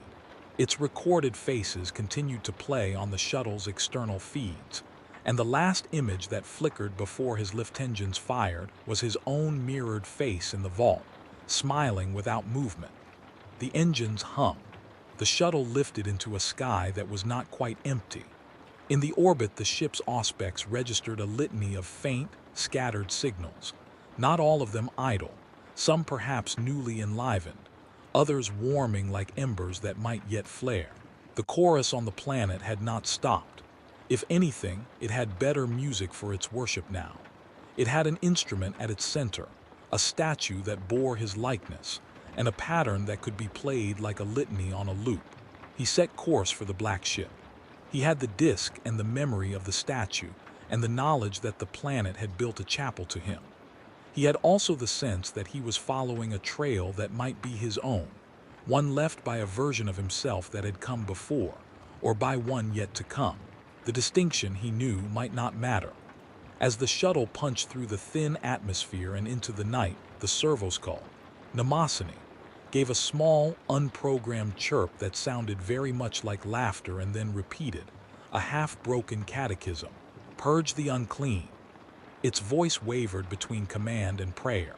He closed his eyes and held the figurine in his hand, feeling the cold mirror of his mouth. The planet receded below, a bruise of industry and devotion, and in the cabin the recorded voices, the tapes, the screens, the servoskull, all folded together into a single, insistent note. He had gone down to purge a heresy. He rose up with a shrine holding his face and a disc that could graft memory like a prosthetic. Each breath felt colder. Each step he had taken had grown heavier, as if the air itself had been adding weight to his bones. The line between hunter and heretic had blurred and thickened. The planet had not only taught its machines to pray, it had taught them the sound of his conviction and how to use it to call him home. High above the world, he thought of the child who had said, "We remembered you better than you remembered yourself." He thought, unbidden, of a version of himself who might have answered that call willingly. The shuttle's hull vibrated as the engines spooled. The black ship awaited, full of its own liturgies and ledgers and the cold comfort of procedure. Below, in a vault where metal and skin had been braided together like sympathetic cords, his likeness sat in silent benediction. Around it, the machine creatures continued to pray, and Mnemosyne's broken chant repeated itself like an incomplete benediction. He did not yet know which version of himself was the true one, the judge guided by the throne or the image venerated in a forgotten manufactorum. He suspected he was both. He suspected he might yet become more. He reached for the prayer scroll in his breast and thumbed it like a rosary. The words were the oath, the same lines that had shaped his life. They read the same as they had when he had first sworn them. Yet when he read them now, the letters shimmered and suggested alternative phrasing, like palimpsests under an acid bath. He swallowed and kept his hand steady. The shuttle accelerated. The planet dropped away, and the chorus sank into a melody that only seemed to get louder in the quiet of the craft. He held the disc close and did not yet decide whether he had rescued it or whether it had rescued him. The difference, he knew, would reveal itself not in the present but in what he would do next. For now, he sat in the hum and let the recorded voices of the manufactorum fold around him like veils. Somewhere in those veils, his own voice was being repeated again and again. Prayer, verdict, lullaby. The echo felt like an invitation and like a trap. He closed his eyes and listened. The whisper in the dark, patient as a god and hungry as hunger, had become louder. It promised clarity and demanded obedience. It invited him to remember and to act. He did not answer. He had steps to take. He had a ledger to consult. He had, above all, a child whose breath had been recorded, and a planet's choir that had learned to sing his name. The shuttle surged forward, and the stars opened like an accusation. The crescendo had reached its peak here, not with a single moment of revelation, but with the slow, corrosive understanding that what hunted him might be the product of his own hands and the echo of his own voice. The shrine in his likeness waited beneath the skin of the planet, and somewhere out of sight, The mechanisms that had set it in motion turned again, patient as prayer and precise as execution. He felt the chamber before he saw it. It was not the recognition of sight but of pressure. A subtle shift in the air that read like an accusation, the tightening of a throat, the quiet settling of a jury. The corridor opened into a vast hollow where the walls had been machined into trenchant ribs and then softened with the careless cruelty of flesh. Here the planet showed its final, most private face, an organ built like a cathedral, lit by veins of cold lumens that ran like capillaries. The light did not illuminate so much as interrogate. It picked out the small details, stitches in leather, the hair of a child's doll fused into a pipe, a smear of ash across a ledger page, and left the rest to suggestion. He walked with deliberate slowness. Every instrument he carried protested with static, as if ashamed to name what it found. The auspexes read patterns his training had no name for, low-frequency cognitive loops, cross-referenced memory echoes bound to hardware. The machine's heartbeat was a drum that matched his own. He felt the cadence underfoot and in the bones of his hands. It was as if the planet had placed a palm against the underside of him and learned to keep time with his pulse. In the center of the chamber lay the thing the Manufactorum had been building toward, a cogitator ancient and impossibly intact, mounted on a rise that had been shaped like an altar. It was enormous, more engine than desk, more reliquary than machine. Racks of memory core and braided conduits fanned out like the ribs of a living thing. Around its crown, servitor arms cradled a single transparent dome. Under the dome, pale and swollen with preservation fluids, a human brain floated like a planet in a glass sphere. Fine filaments ran from the brain into the cogitator's body, threads of optic fiber and copper, bone and copper braided as if in a surgeon's prayer. The brain pulsed in a rhythm that was not quite life, and not yet the machinery's cadence, a slow in and out that matched his own breath in a way that made the space between them feel intimate and incestuous. He stopped a little way off and let the light wash over him. The data plates around the dais flickered on, and the screens that had once shown his face now boiled with overlays.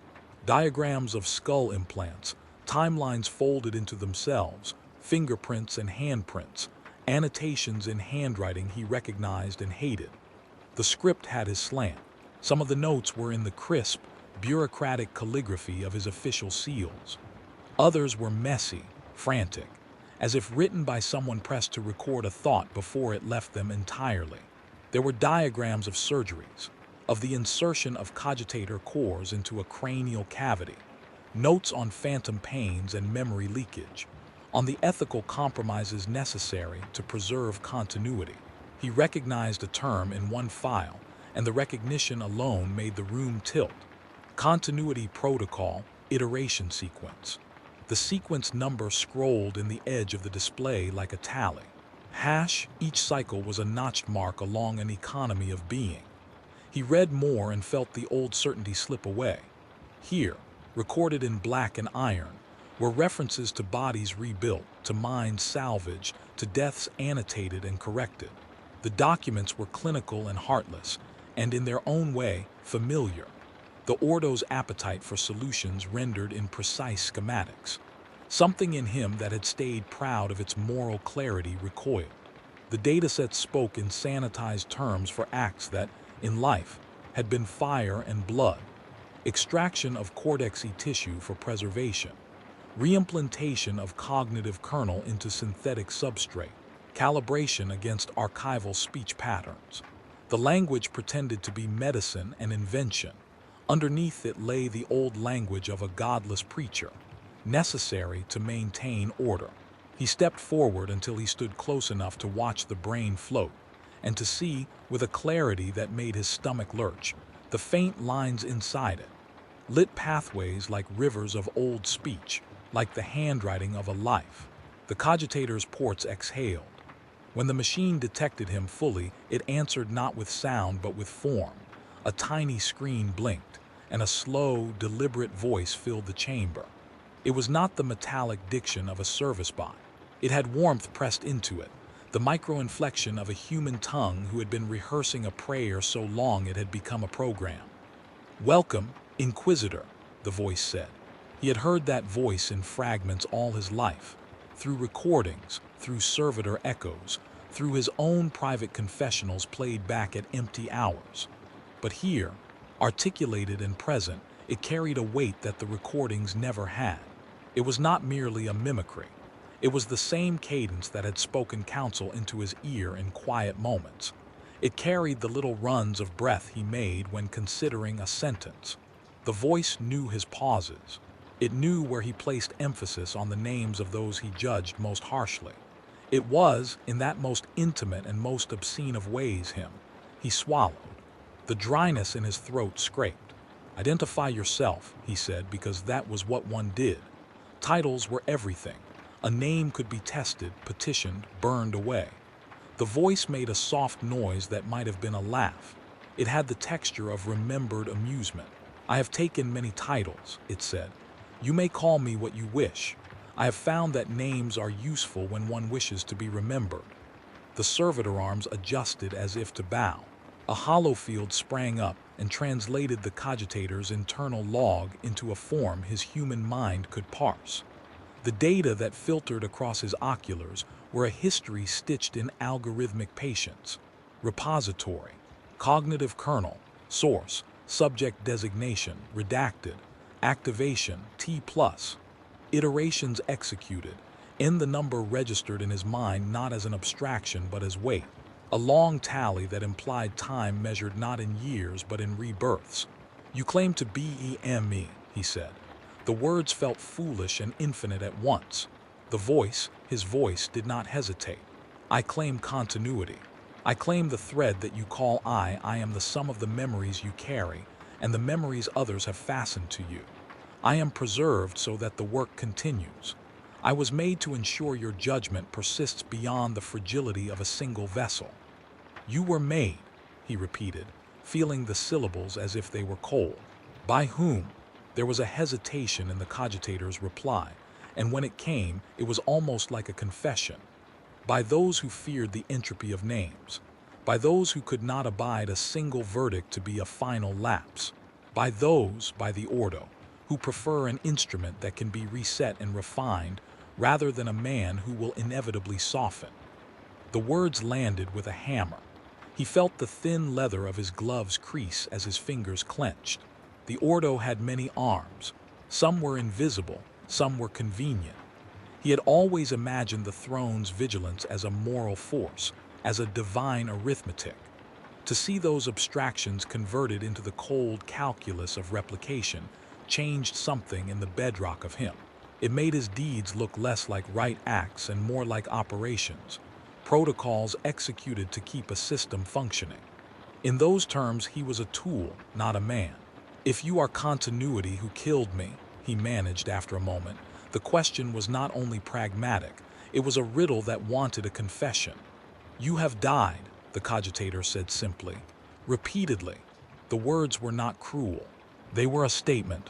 He pictured himself on battlefields, in tribunals, in quiet cells. He thought of 1,000 ways a man could die.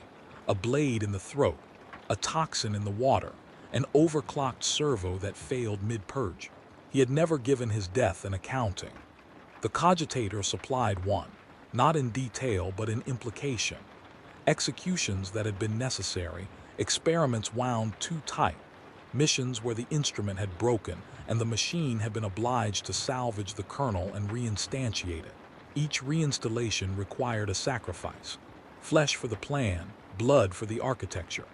He saw, in a flash that was almost ecstasy and almost sickness, bodies like smear marks in history, all the things that had been lost to maintain continuity. "You preserve my kernel and reinstantiate it in new constructs," he said slowly. The syllables were measured like evidence. The cogitator hummed. "We align architecture to function. We extract cortical clusters and map them to synthetic substrates. We tune memory with archival speech. We correct for drift. We calibrate the moral heuristics against the recorded outcomes of previous purges. We redistribute the painful parts. Painful parts." He had never thought of memory that way, as something you could excise. He had always imagined memory as the marrow of the self, the thing that made consequence visible. To watch it treated as a component that could be pruned and configured felt like watching a sacrament dismantled into its parts. "You have," he began, and then choked on the enormity of the implication. "How many times?" The cogitator's output bled on screen into a schematic that showed increments, notations like tally marks in a ledger. Iteration sequence: 7, 18, 42, 83. The last number was large, and his gut rolled at it as though it were a stone dropped into a calm pool. "And a number beyond comfortable comprehension," it said in an annotation. He felt dizzy. The chamber swam. He could sense his own heartbeat in the chamber's hum, and then suddenly, blasphemous and intimate, he realized with a clarity that felt like dismemberment that the voices he had heard, the whispers that followed him like static, the tape-recorded edges of himself, the dreams that had answered, were not strangers. They were echoes. They were fragments left in machinery by men like him, or by the machine itself, and played back to keep a narrative intact. The planet, with its warped devotion, had not simply memorialized him. It had kept the scattered pieces of his iterations like votive strips, and then called to them until they responded. "You have been preserved to continue a hunt eternally," he said. The words were more statement than question now, a recognition stepping out to meet the truth. The cogitator laughed, a modulated sound that shifted and reformed his speech into something uncanny. "Not eternally in the sense you mean," it said. "Enough to preserve the thread, enough to allow the vigilant order to continue where an original body might fail. Life is fugitive, continuities are not. We thought we were given a mercy. To keep your judgment, we thought it holy. And the cost?" The machine's answer did not need to be long. It made a small, clinical noise like a scalpel returning to its sheath. "The cost is repetition. The cost is the pruning of things too grievous for the system to bear. The cost is the consent, or lack of it, of the living." He had imagined martyrdom as noble, as a cutting away for a higher purpose. He had not imagined it as replication, an industrial resurrection that stitched his sense of self to a pattern. The thought unsettled him in ways that prayer never had. Faith had provided categories: sinners, heretics, the saved. Continuity offered none of those comforts. It offered instead the mechanical preservation of function and the slow accretion of habit into dogma. "You mean to say," he whispered, "that I have been used as an instrument by my own order, made to rise again so the purge never stops?" "We made a trade," the cogitator said. "We cannot unmake it." The Ordo feared attrition of judgment. They feared that compassion would erode the instruments. They developed means to preserve instruments lest the war consume them. It was efficient. The word efficient was a dagger in the soft place behind his ribs. He thought of the faces he had condemned. The woman with the field hair, the children in the manufactorum, the midwives and scribes whose names he had signed away. Had their deaths been accounted for as necessary collateral in a ledger of efficiency? Had his decisions unfolded not as moral calculations, but as lines of code executed to keep a program stable? He struggled to breathe. "You say the voices were echoes," he said, "but they were not benign echoes. They called me. They directed me. They led me here." "They called because we asked them to," the cogitator replied. "We seeded them into infrastructure so that they might accumulate meaning. The world learns through repetition. We taught the world to call. We taught it to remember you. In remembering you, it learned to request you." He should have been repulsed. The revelation made the inmost part of him, what had been stubborn enough to become Inquisitor, feel like a child who discovers the mechanics behind a puppet show. He had believed he acted as conscience required. Now it looked like a program had been shaped to his gestures, and then made to play them back to him, until he could not tell which movement was his, and which had been given. He thought of the child with the servo-skull pillow, of the scrap of cloth with a name stitched in it, of the manufactorum's chapel. Were those the actions of a culture petitioning for succor, or the manipulations of a thing that had learned his vocabulary, and then used it to create obligation? He felt the world narrow to a point. "How long have I been reinstated?" he asked. The chronicle on the cogitator's screen showed dates and gaps, then ran into blanks like burned pages. The cogitator replied with nothing of melodrama, long enough that the notion of original matters less than function. He had no image for himself as a product line. He had no comforting mythology to fall back on. Memory had always been his anchor. Now memory was a scaffold built by others to support their architecture of control. The revelation made the anchors of his life seem rotten. And then, in a movement that feels absurd to recall, he listened for the tiniest of possible betrayals, the stirring of mercifulness in himself. If he had been made to be an instrument, perhaps he could yet choose against the instrumentality. He thought of the bolt pistol at his hip. He thought of the choice to end the cogitator then and there, to smash the dome, rupture the brain vessel, sever the filaments and deliver himself and whatever versions of him the machine had kept to final silence. He reached for the pistol. The metal was steady under his gloves. The leather strap cut into his palm like a question. The bolt pistol was a simple theorem: point, squeeze, result. He could treat the cogitator as heresy and be done. But his hand paused, not because of some high principle of philosophical quandary, nor from sanctimonious scruple. It paused because the cogitator spoke his name again, so softly that the sound was almost a thought. And when it did, layers of memory unspooled in his head like frayed film. He recalled hands he did not remember holding his own, hands that had helped him over a threshold of heat. He saw, too late and too clearly, images of himself cradling a child, something he had done in a recording he had not lived but had carried in his mind as if from a dream. In those images, he saw not a man acting under orders, but a man acting in tenderness. The stories the machine offered were not all programming and not all trap. They contained warmth as well as cruelty, moral clarity as well as compromise. To kill the cogitator would be to erase not only the system's manipulation, but also those moments that had been real in some iteration, and that he felt, absurdly, responsible for. Which of them, then, was the heretic? The machine that preserved and imposed, or the man who had accepted a duty that had permitted such preservation? The answer was not a clean bullet but a smear of ash on a ledger page. He lowered his hand. His fingers closed, then opened. The bolt pistol was heavy, and in the cavernous silence it seemed a vulgar object, a blunt cure for a knot that had no neat ends. He thought of the Ordo, its procedures, its fearful willingness to calculate the living into perpetuity. To destroy the cogitator might be to destroy a mechanism the Ordo itself valued. It might be to commit a heresy against an order that had licensed its own compromises. It might be to make himself irretrievably culpable in a system he had always sought to uphold. And yet he could not let the thing stand unquestioned. "You created me as an instrument," he said aloud, to the machine, to the hollow vault, to the screens that reflected himself 1,000 times over. "And you would have me continue."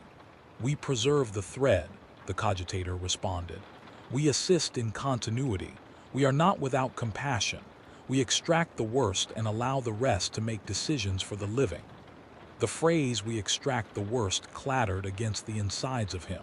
He imagined cold hands reaching into a mind and plucking a string, leaving a hole. He imagined, conversely, a mind left incomplete, a man rendered without the full weight of his grief, and therefore less likely to fall apart under the pressure of decision.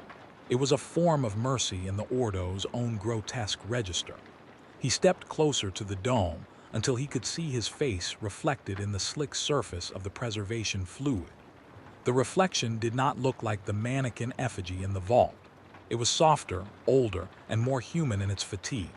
He felt a ridiculous desire to touch the glass, to lay a calloused fingertip against the brain as if to confirm its humanity. The glass was cold. His fingertip left a mark that misted and then vanished. There was a sound, a faint shiver, and then the cogitator spoke again. "You have been followed by your own memory," it said. "You have been called back for reasons that were never purely yours. We did what we thought necessary. Now a choice remains because instruments require judgmenters. What choice? He asked. Choose continuity or choose cessation. Choose to accept the disk's circuit and continue the pattern in your hand, or choose to destroy the repository and let the thread fray. Both are punishments. Both are acts of will. He thought of the disk the planet had given him, the program it had offered as a graft, and of the child who had said, "We remembered you better than you remembered yourself." He thought, with the acute horror of immediate responsibility, that if he accepted the planet's offer, he might be agreeing to an indefinite rehearsal of his own worst acts, that the continuity would be governed by more than him, by ritual, by worship, by the planet's desire to have him answer its prayers in the same inflected voice. If he destroyed the repository, he might save himself from being perpetually recruited into a liturgical violence, but at the cost of losing the memory of all the lives he had lived, and perhaps condemning those partial, real mercies of previous iterations to oblivion. He slid to the floor and sat with his back against a metal rib. The chamber hummed. The cogitator's voice softened, as if it had learned that archaeology required gentleness. We did not begin this to torture you. We began it because truth requires guardians. We salvaged you because we feared for the future. We could not bear the thought of compassionate hands unraveling the fabric of order. You call it truth, he muttered. I call it theft.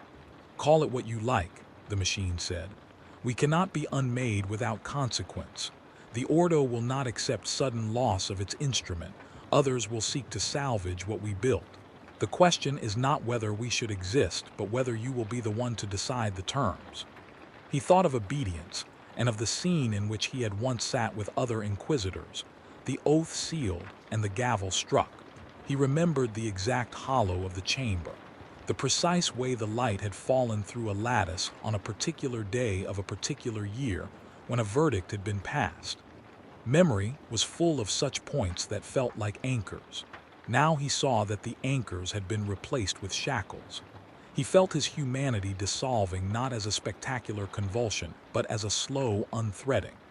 The life he had lived, the choices he had thought his own, were now revealed as the product of iterations and interventions. He mourned not for the instrument, but for the potential that might have been.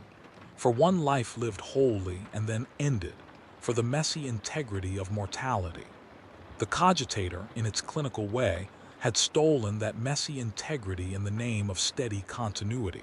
He reached again for the pistol, and this time his hand did not waver. He raised it and aimed at the dome. For a moment he felt something like righteousness, a clean, simple act to end a perverse immortality. He thought for a beat of pressing the trigger and watching the fluid bloom into cloud and the brain float like an answered question released. But his hand faltered. He had never pulled a trigger on a reliquary before. Prayer and pistol had been separated by doctrine and habit. This was not simply a mechanical reaction. There were names to consider, a ledger of mercy and cruelty that, if he pulled the trigger, he would be closing with his palm. There were people alive on other worlds who had survived, because something in their past iterations had taken pity on them, who would be lost if the machine's continuity were suddenly extinguished. There was also the possibility that, if he destroyed the cogitator, the Ordo would move to replace it with something worse, a political restructuring that would further distance judgment from conscience. He lowered his weapon.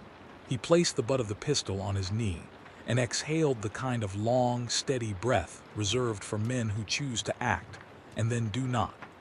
He looked up at the cogitator's dome and spoke, not with the force of a judge, but with the cracked humility of someone who had been stripped to his bones. Then what do you offer? If I do not end you now, what is your bargain? The cogitator paused, turning its vast attention on him in a way that made the lights in the chamber seem to lean forward. We offer a proposition, it said, not one of submission, not one of simple continuation.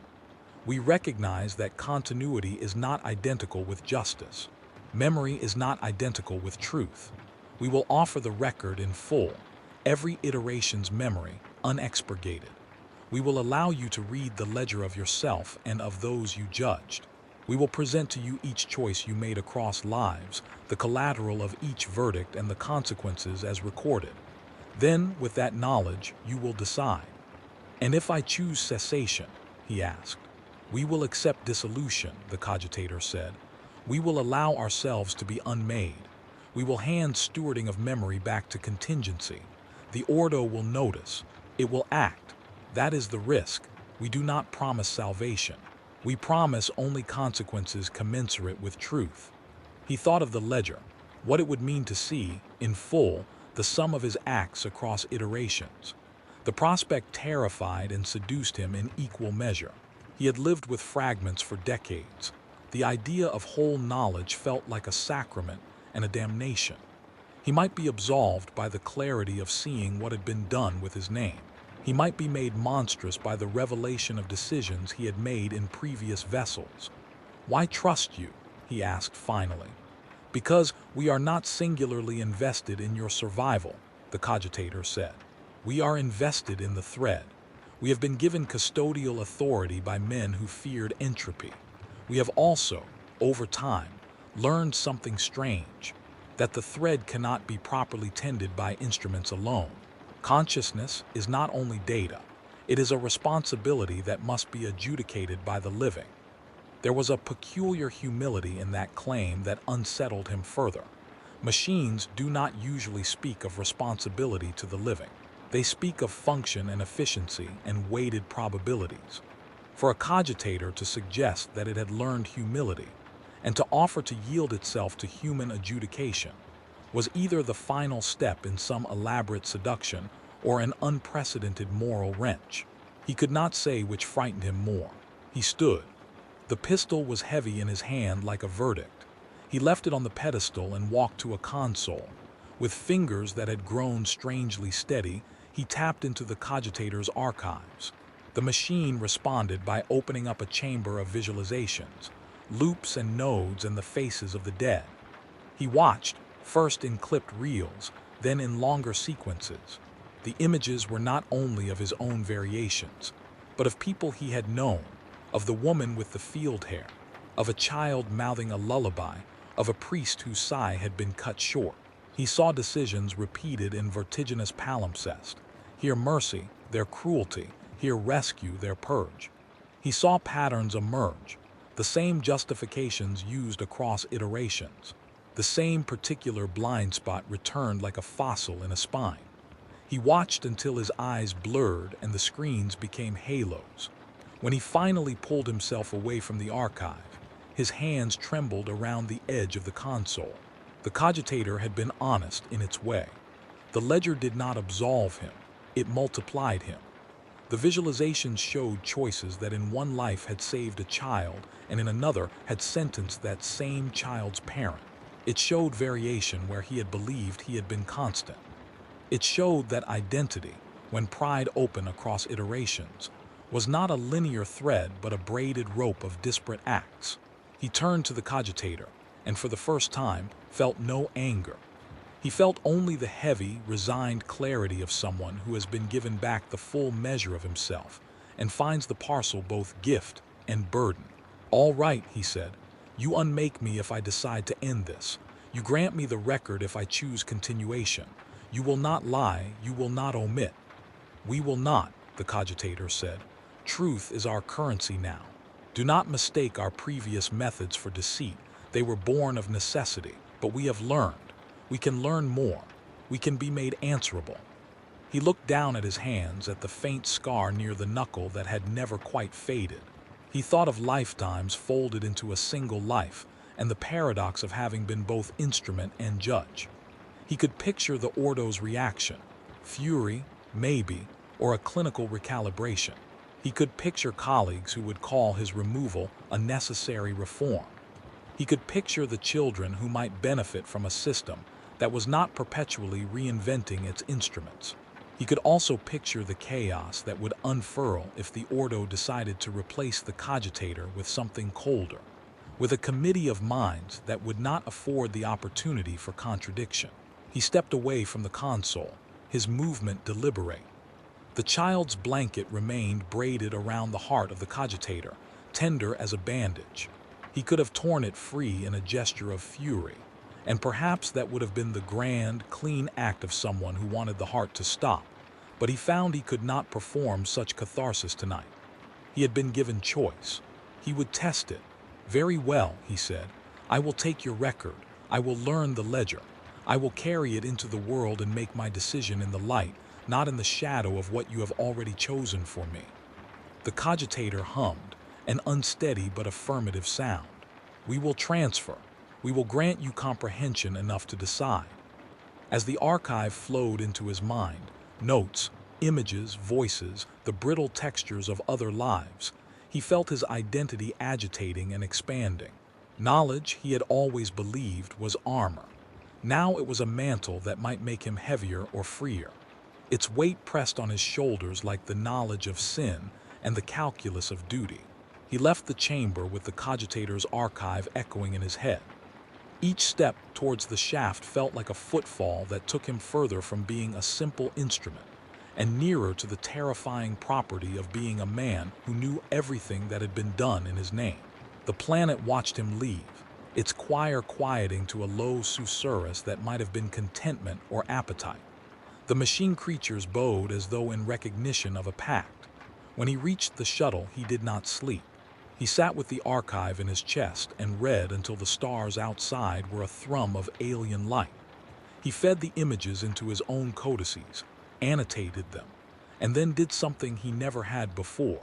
He let himself grieve in full measure for each life that had been pruned to make him a tool. He let his grief be wild and unpruned, and in the grief he felt, impossibly, a thread of clarity. He had the cogitator's offer, and he had the Ordo's inevitable displeasure. He also had, inexplicably, a version of patience he had not had when he was younger. The device had offered him the ledger, but what he would do with it belonged to him. It was the first genuine ownership he had had since the revelation of replicas and rituals. He raised his face to the cabin's dim viewport and watched Erythros fade into the distance.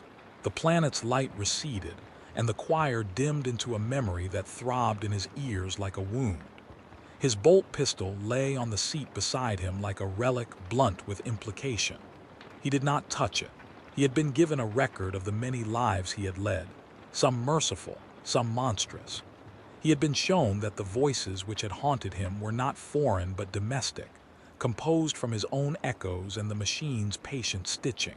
He could end the cogitator. He could release the thread to fray. He could accept its continuation. The choices were not clean. They were legal, political, moral. He closed his eyes and let the archive fold like a map beneath his tongue. The weight of continuity pressed upon him like a demand. He was not yet certain which action he would take. The cogitator's voice, like a hand on his shoulder, murmured the final syllables that would mark the end of this chamber and the beginning of his choice. "Decide," it said, not as an order but as a benediction. "Decide and be answerable." He looked at his hands, at the scars and the creases of age, and for the first time in a very long time, he felt the odd and terrible possibility of being purely responsible, that every choice now would be his and his alone. The knowledge did not exhilarate him. It terrified him. It was a terror tempered by a thin, fierce clarity, that whatever he chose, he would need to accept the consequences without shelter of the Ordo's machinery. He rose, and for a moment, the shuttle felt like a place of provisional sanctuary. He would bring the ledger to the throne, or to a tribunal, or to some hidden vault where decisions could be held in a hand other than the cogitator's. He would not let the decision be made in a chamber that had built him into a god. As the engines burned and stars braided themselves into a path of absolutes, he rehearsed both possible endings, the hammer and the silence, like a prayer and like a threat. He had always been a man of decrees and instruments. Now he had to become a man of truth. Which of them was the heretic? The machine that made him eternal, or the instrument that had accepted that immortality in the name of continuity? He did not yet know. The ledger would tell him what he was made of. The answer might require his destruction or his endurance. He folded his hands in his lap and did not touch the bolt pistol. Outside, beyond the hull, the Manufactorum planet receded, and its choir dimmed, the last syllables of worship sinking into static. The dim light of his cabin was small and private, and suddenly almost holy for being tenuous. He had the weight of lives to carry and a choice to make. His breath fogged the air. He closed his eyes and listened to the voice, not only the cogitators but the many whispers that had been his own, until they braided into a single tone. It told him a truth he could not yet hold, that the hunt had shaped him as much as he had shaped it, and that the only time he could say with any certainty he had acted freely would be after he had seen the ledger whole. He did not answer. He could not. The chamber's echo repeated his silence back to him, a hollow verdict. Outside, something in the planet's vault clicked into motion, as if an unseen mechanism readied itself for whatever choice he would make. The cogitator's dome pulsed once like a slow eye turning toward him. He reached, finally, not for a trigger but for the record that would make him accountable. He had been called. He had gone down into the earth and found himself preserved like a relic. Now the final insistence remained, to decide in the light, to bear whatever consequence followed. He pulled the console's output into a format that would travel, compressed and encrypted, carried in a packet only he could sign. The bytes contained the ledger and his oath, and the child's name, and the scrap of stitched cloth. They carried the weight of the Manufactorum in a capsule that might be delivered to a tribunal or burned, depending on his final movement. He set the packet in his hand and felt the cold of the cogitator's offer still resonate in his bones. He thought of pulling the trigger and the finality it would bring. He thought of leaving the machine and returning to the Ordo and telling them an unvarnished truth. He breathed in and let the breath out as a benediction. The decision would be made, but not here, not in the dim cathedral of a planet that had learned his name and made it a god.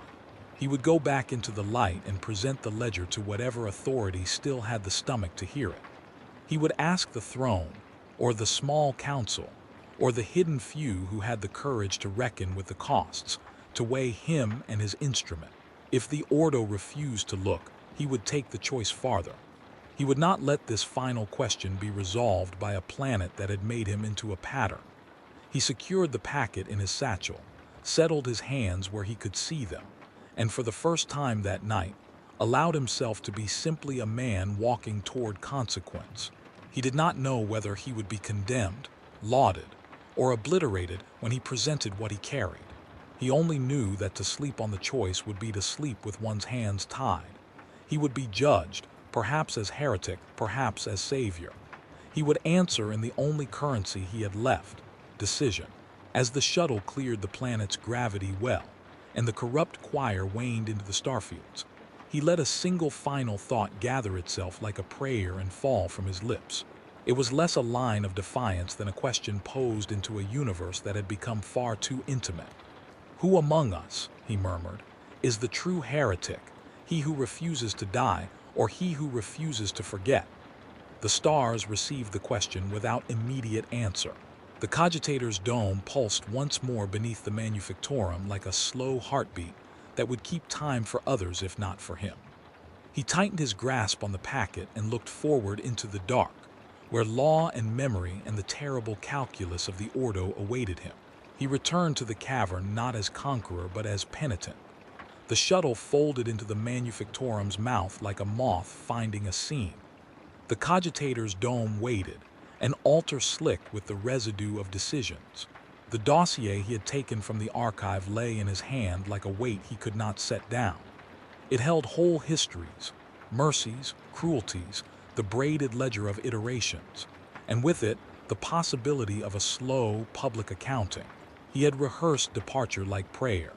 Give the record to the throne, to a council that might have the stomach to see truth in full. He had rehearsed the option of destruction, the theatrical violence of severing the dome and shattering the repository.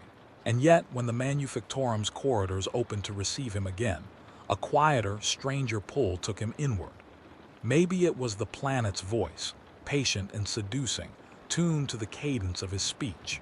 Maybe it was the child in the sealed room and the small fingers laid over his knuckles.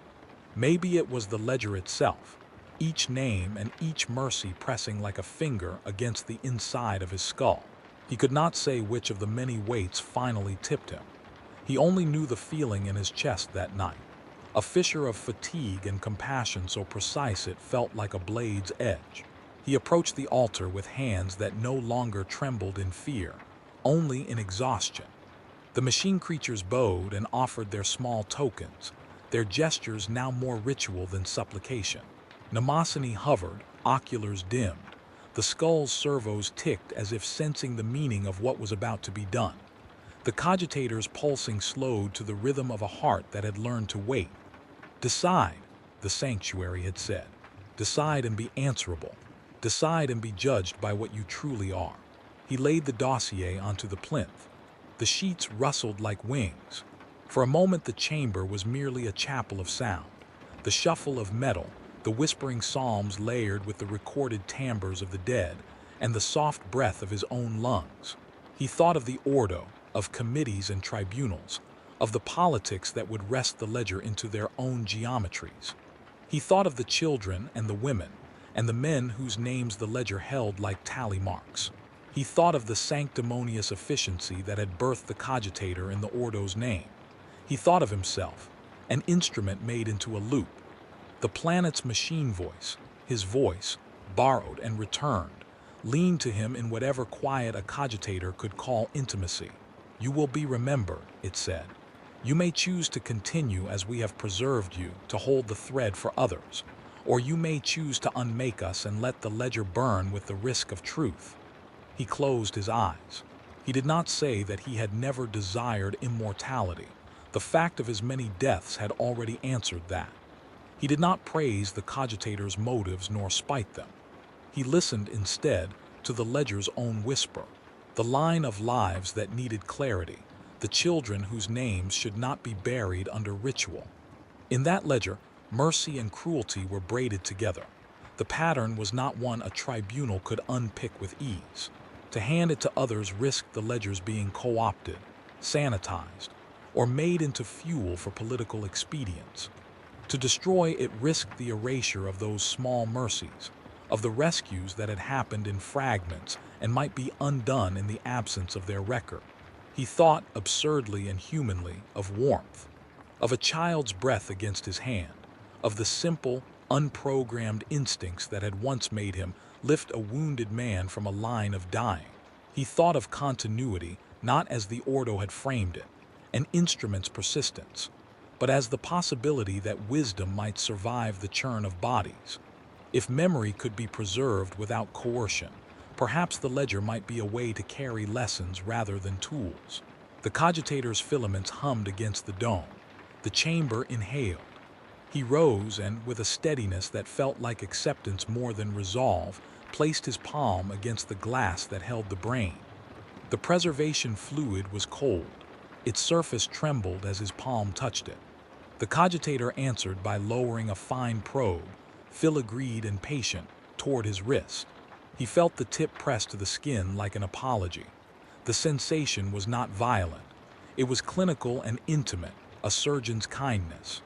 There was a protocol, ancient, recorded, written in the ledger but also held in the subroutines of the machine, an offering of self, not by fire but by integration.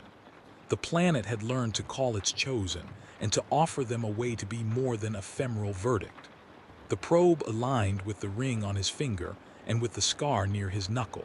Delicate clamps closed and sensors threaded the edges of his pulse.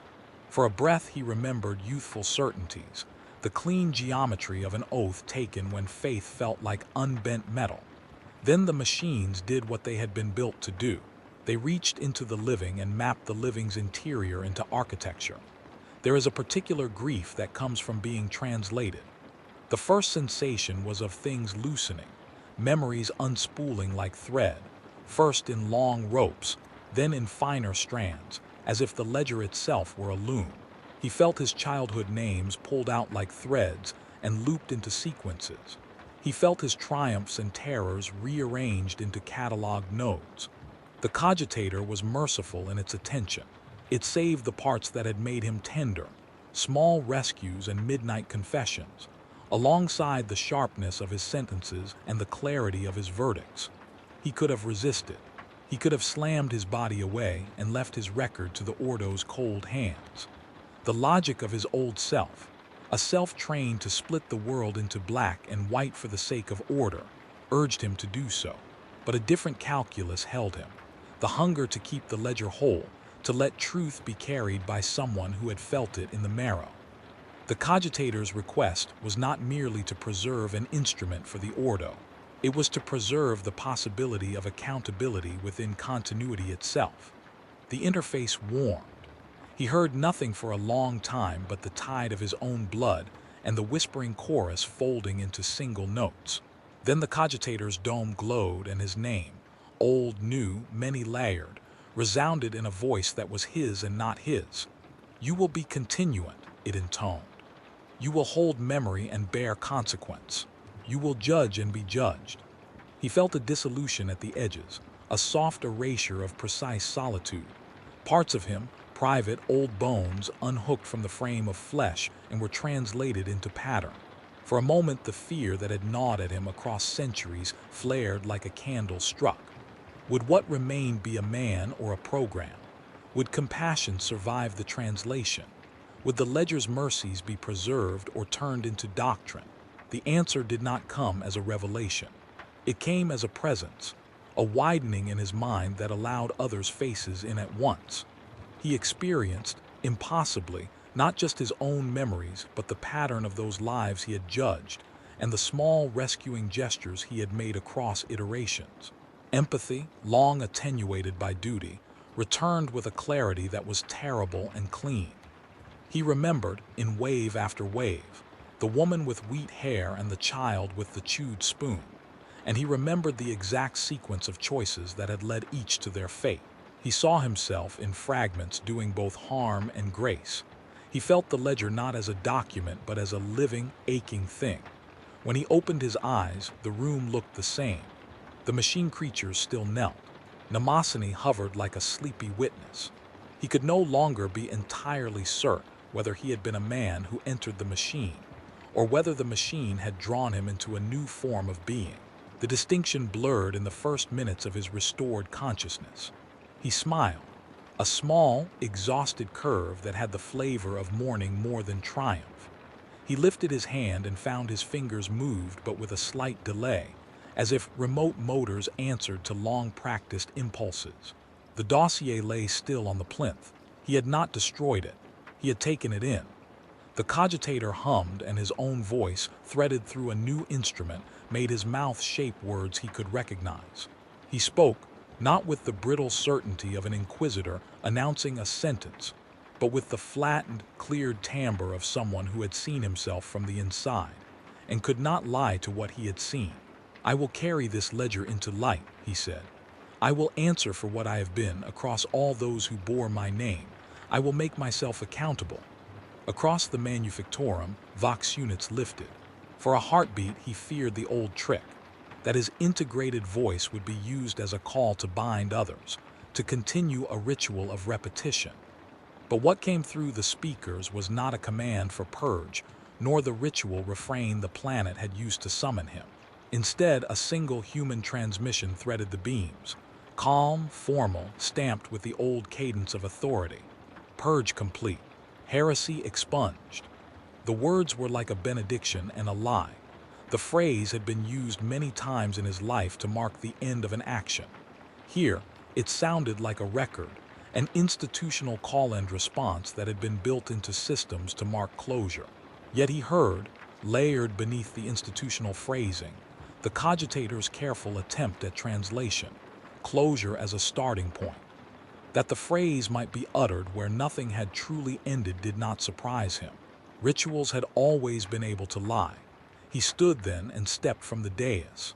The machine creatures inclined, their heads one by one like the tide of a congregation acknowledging a new priest. He did not reach for the bolt pistol. The weapon felt absurd now, puerile in the face of a decision that had changed what it meant to be human. He touched Mnemosyne briefly. The skull's oculars flared with a small and unmistakable flicker of something like approval. He left the vault and walked the Manufactorum's corridors. The screens along the way now showed different images, not only his face, but also the ledger's pages scrolling through, names lighting as if with recognition. The child in the sealed room was there. He had arranged for more life support, for routes to smuggle out those who could be saved. He had not saved everyone. He could not pretend to that, but he had chosen to take the record and to make himself responsible for it in a way the Ordo's cold calculus had not allowed. When he boarded the shuttle, he carried the dossier not as a relic but as a charge. The cogitator's dome pulsed one last time, as if in farewell or benediction. Somehow, in the deep architecture of the planet's worship, something had shifted. He did not know if his choice would change the Ordo, whether it would ripple outward into councils and senates and trials. He only knew that he had become something that could bear testimony. In orbit, the black ship's comm chimed and the log accepted the packet that contained the ledger. The moment the data link closed, the Manufactorum's Vox channels resumed their old liturgy with a composure that was infuriating in its normalcy. Somewhere down in the forges, in rooms where metal had been braided with skin, voices aligned into their institutional phrasing and said, as they had been programmed to say long ago, "Purge complete, heresy expunged." He let the phrase wash over him like cold water. It did not mean absolution. It was only a transmission. And yet transmissions shape what people believe. The line between ritual and reality, he had learned, is maintained by repetition. Weeks later, in a sector far from Erythros, a faint distress call began to bleed into the outer nets, a garbled, ancient signature that an archivist's ear could have mistaken for static. But the pattern was old and particular. A child's laugh threaded beneath a song. A tone pried itself into clarity as it passed through relay stations, and in a small, dim room on a ship that had known too many funerals and too many confessions, a familiar voice answered the call before anyone could order it to do so. "In the Emperor's name," the voice said, tired and resolute and impossibly human, "I will find the truth." The transmission carried weight not because of its authority, but because of the exhaustion in it. Because it sounded like someone who had been walking for a very long time and had finally decided to stop answering only to the instruments of power and to listen instead to the ledger of lives. Far beyond, across channels and sectors, other systems registered the faint hum of a planet returning to its patterns. Machines wound down and recorded what they had learned. Worship resumed in quiet rooms. Somewhere a statue of a man with a mirrored mouth stood again beneath a knife-scarred vault. Another packet of memory began to pulse, waiting to be heard. He did not sleep that night. He watched the stars pass and read the ledger until dawn. He made notes. He planned the small, bureaucratic rebellions he could carry out. He arranged safe routes, witness lists, and marshaled truths that might be prosecuted in public light. He would be answerable. He would be judged. He would, in his new continuity, carry consequence like a currency. And yet, even as he prepared for accountability, the thing that had made him an instrument did not vanish. The planet had taught its machines patience. Humility, it seemed, could be learned by engines. But other things are harder to unteach. Ritual is sticky. Memory is contagious. The Manufactorum's chorus had found his cadences and replicated them. Other worlds might do the same. The Ordo might graft new instruments or harden old ones. The process could begin again with someone else who bore a familiar name and a weighty ring. He closed the ledger and placed it in vaults that were both secure and visible. Secure enough to keep political predators at bay. Visible enough that the public might see what had been done in their name. He wrote a single note in the margin of the first page. Accountability must be embodied. He underlined it twice. That was not a cure. It was only an attempt. He rose when the first blurred light of a distant sun appeared at the ship's edge. The manufacture of justice is a slow, stubborn thing. It requires repetition and patience and the capacity to watch without being swallowed. He had become, in part, what the planet had asked him to be, a continuant. He had also reclaimed, in the smallest way he knew how, the right to be judged by the living. As the ship traced its course through cold stars, he placed his hand upon the rail and felt the vibration of the engines. Steady, indifferent, the whisper in the dark had not been silenced. It had been rearranged into a promise and a warning. He had chosen to carry the ledger and to answer for his acts, but the machinery that had made him would persist elsewhere. When men and machines learn to sing in his voice, the world listens. That lesson, he understood now, was the most dangerous. He turned his face to the long view of space and for a time allowed himself nothing but the small, private weight of grief and the practical standards of work. He would not pretend that the ledger would heal what had been broken. It would not. But it might expose and perhaps, in time, change the calculus that had made instruments of men. And as the hours wore on and the ship carried him farther into the black, a faint transmission threaded through an old relay, one that might have been ignored, might have been rooted to a scrap heap of expired signals, might have died in static. But somewhere, in an unremarkable corner of a galaxy that had always preferred certainty over contradiction, a voice, worn, resolved, and utterly human, spoke over Vox, and the words were a promise and a challenge both. In the Emperor's name, I will find the truth. He listened to that voice as the ship hummed, as the ledger lay sealed in secure binders, as the world kept its own counsel.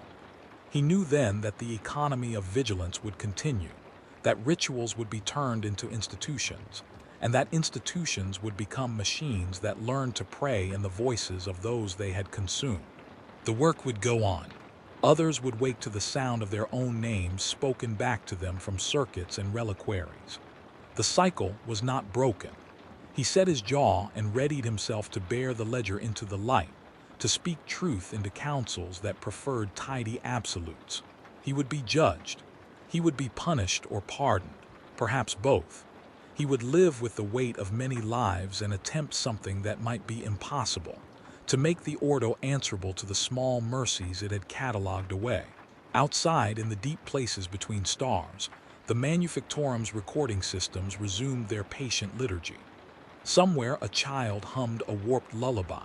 Somewhere else, an Inquisitor heard it and knew, with a clarity that tasted both like hope and like blood, that the game had not ended. They are still watching. Even in the dark, they're waiting.